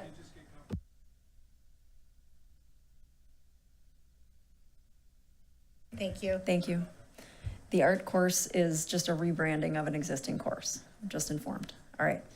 Any other comments, questions? All right, all those in favor of approving the proposed courses, say aye. Aye. All those opposed say nay. Motion passes unanimously to approve the courses.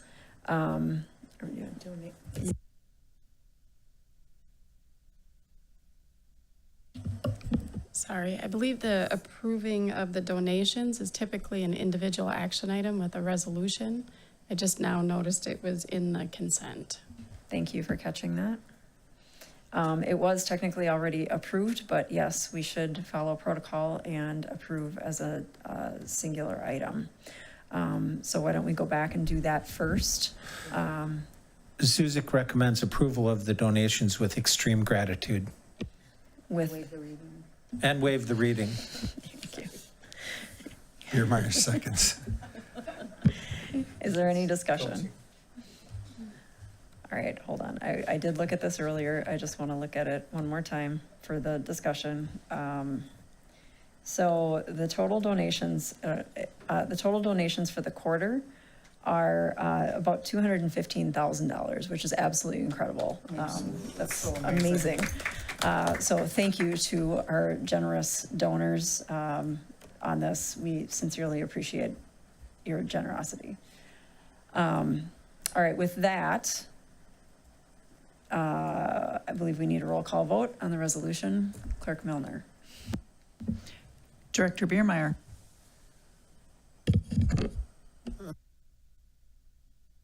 Yes. Sorry. Director Fine. Yes. Director Zuzik. Yes. Vice Chair Dressley. Yes. Chair Tate. Yes. Director Bruns. Yes. Director Milner, yes. All right. With that, the motion to approve the donations is approved unanimously. Thank you. Next up, we have solar for schools action. So I am looking for a motion on this item. Motion to approve the solar for schools. What project?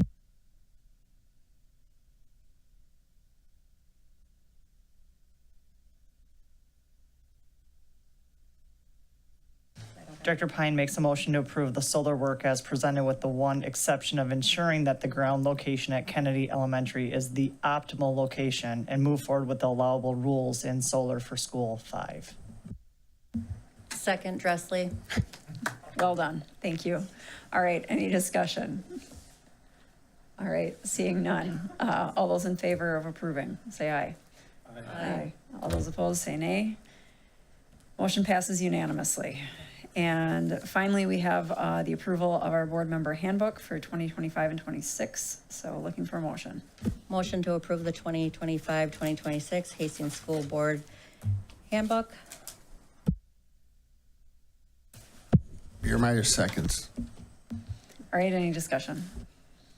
Seeing none, all those in favor of approving the handbook, say aye. Aye. All those opposed, say nay. Motion passes unanimously to approve the school board handbook. Next and finally, last here, we have our upcoming meetings. So we have a policy committee meeting. Sorry, first is the joint powers meeting, which was mentioned earlier this evening, January 24th at 7:30 a.m. in Tilden, in the Tilden building, room 108. Then we have a policy committee meeting on January 31st at 12 p.m. noon in the district office conference room A, followed by the student representative committee meeting, as mentioned earlier as well, February 4th at 5 p.m. in the district office conference room as well, followed by another policy meeting on February 7th at 12 noon at the district office conference room. And then we come to our work session on February 12th at 6 p.m. right here in the media center. And at this point, what I have on the agenda is the principal's report. We're supposed to get our discipline report. And I've also requested that the board discuss what those reports might look like and the frequency going forward. I've looked at other districts and they typically get monthly building reports and kind of what we might be interested in hearing about. Moving in that direction, or if we want to keep it as is. We will also be talking about our legislative platform as a district, so you'll want to be reading what AMSD is proposing, what oh my gosh, MSBA is proposing for theirs, along with probably what Vice Chair Dressley and I brought back from the delegate assembly. And the Dakota County. In the Dakota County as well. Superintendents, yeah. So there's several sources that you can kind of get ideas from and figure out what you personally see as the most important pieces to work on. That evening, we will also be getting a financial projection from Ms. Subert, which is going to actually tie in nicely. We have Tom DePel, our House representative, is going to be joining us that evening so that we can share what our priorities are, as well as our financial outlook, and kind of tied to some of these unfunded and underfunded mandates that have come through in the last couple of years. So we can kind of express what we're looking at for our concerns in the district, and he'll also be giving us a view of what he's seeing. He is on the Education Policy and Education Finance Committees, both. So that is, I think that's it, right? And then, no, that's not it, sorry. We will also be likely having a special session tied to the transportation contract, and Actually, what am I that missing? timing will not work there. Oh, okay. So we may be looking at an added special session. We'll special know session. more Okay. after negotiations. Okay. And then also, sorry.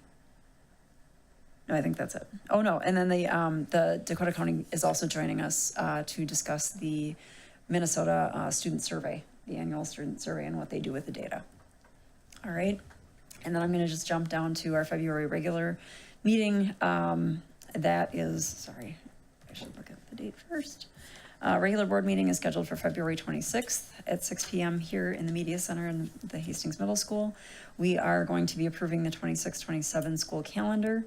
Also probably finalizing our legislative platform, the NAPAC concurrence vote, which was previously mentioned, and then also another strategic plan discussion following the community collaboration event. So that's what I've got on the agendas coming up so far. So, any questions? Comments? All right, good deal. Then I'm looking for a motion to adjourn. Come on. Milner moves to adjourn. Dressley second. Any discussion? All right, all those in favor say aye. Aye. Those opposed say nay. Motion passes unanimously to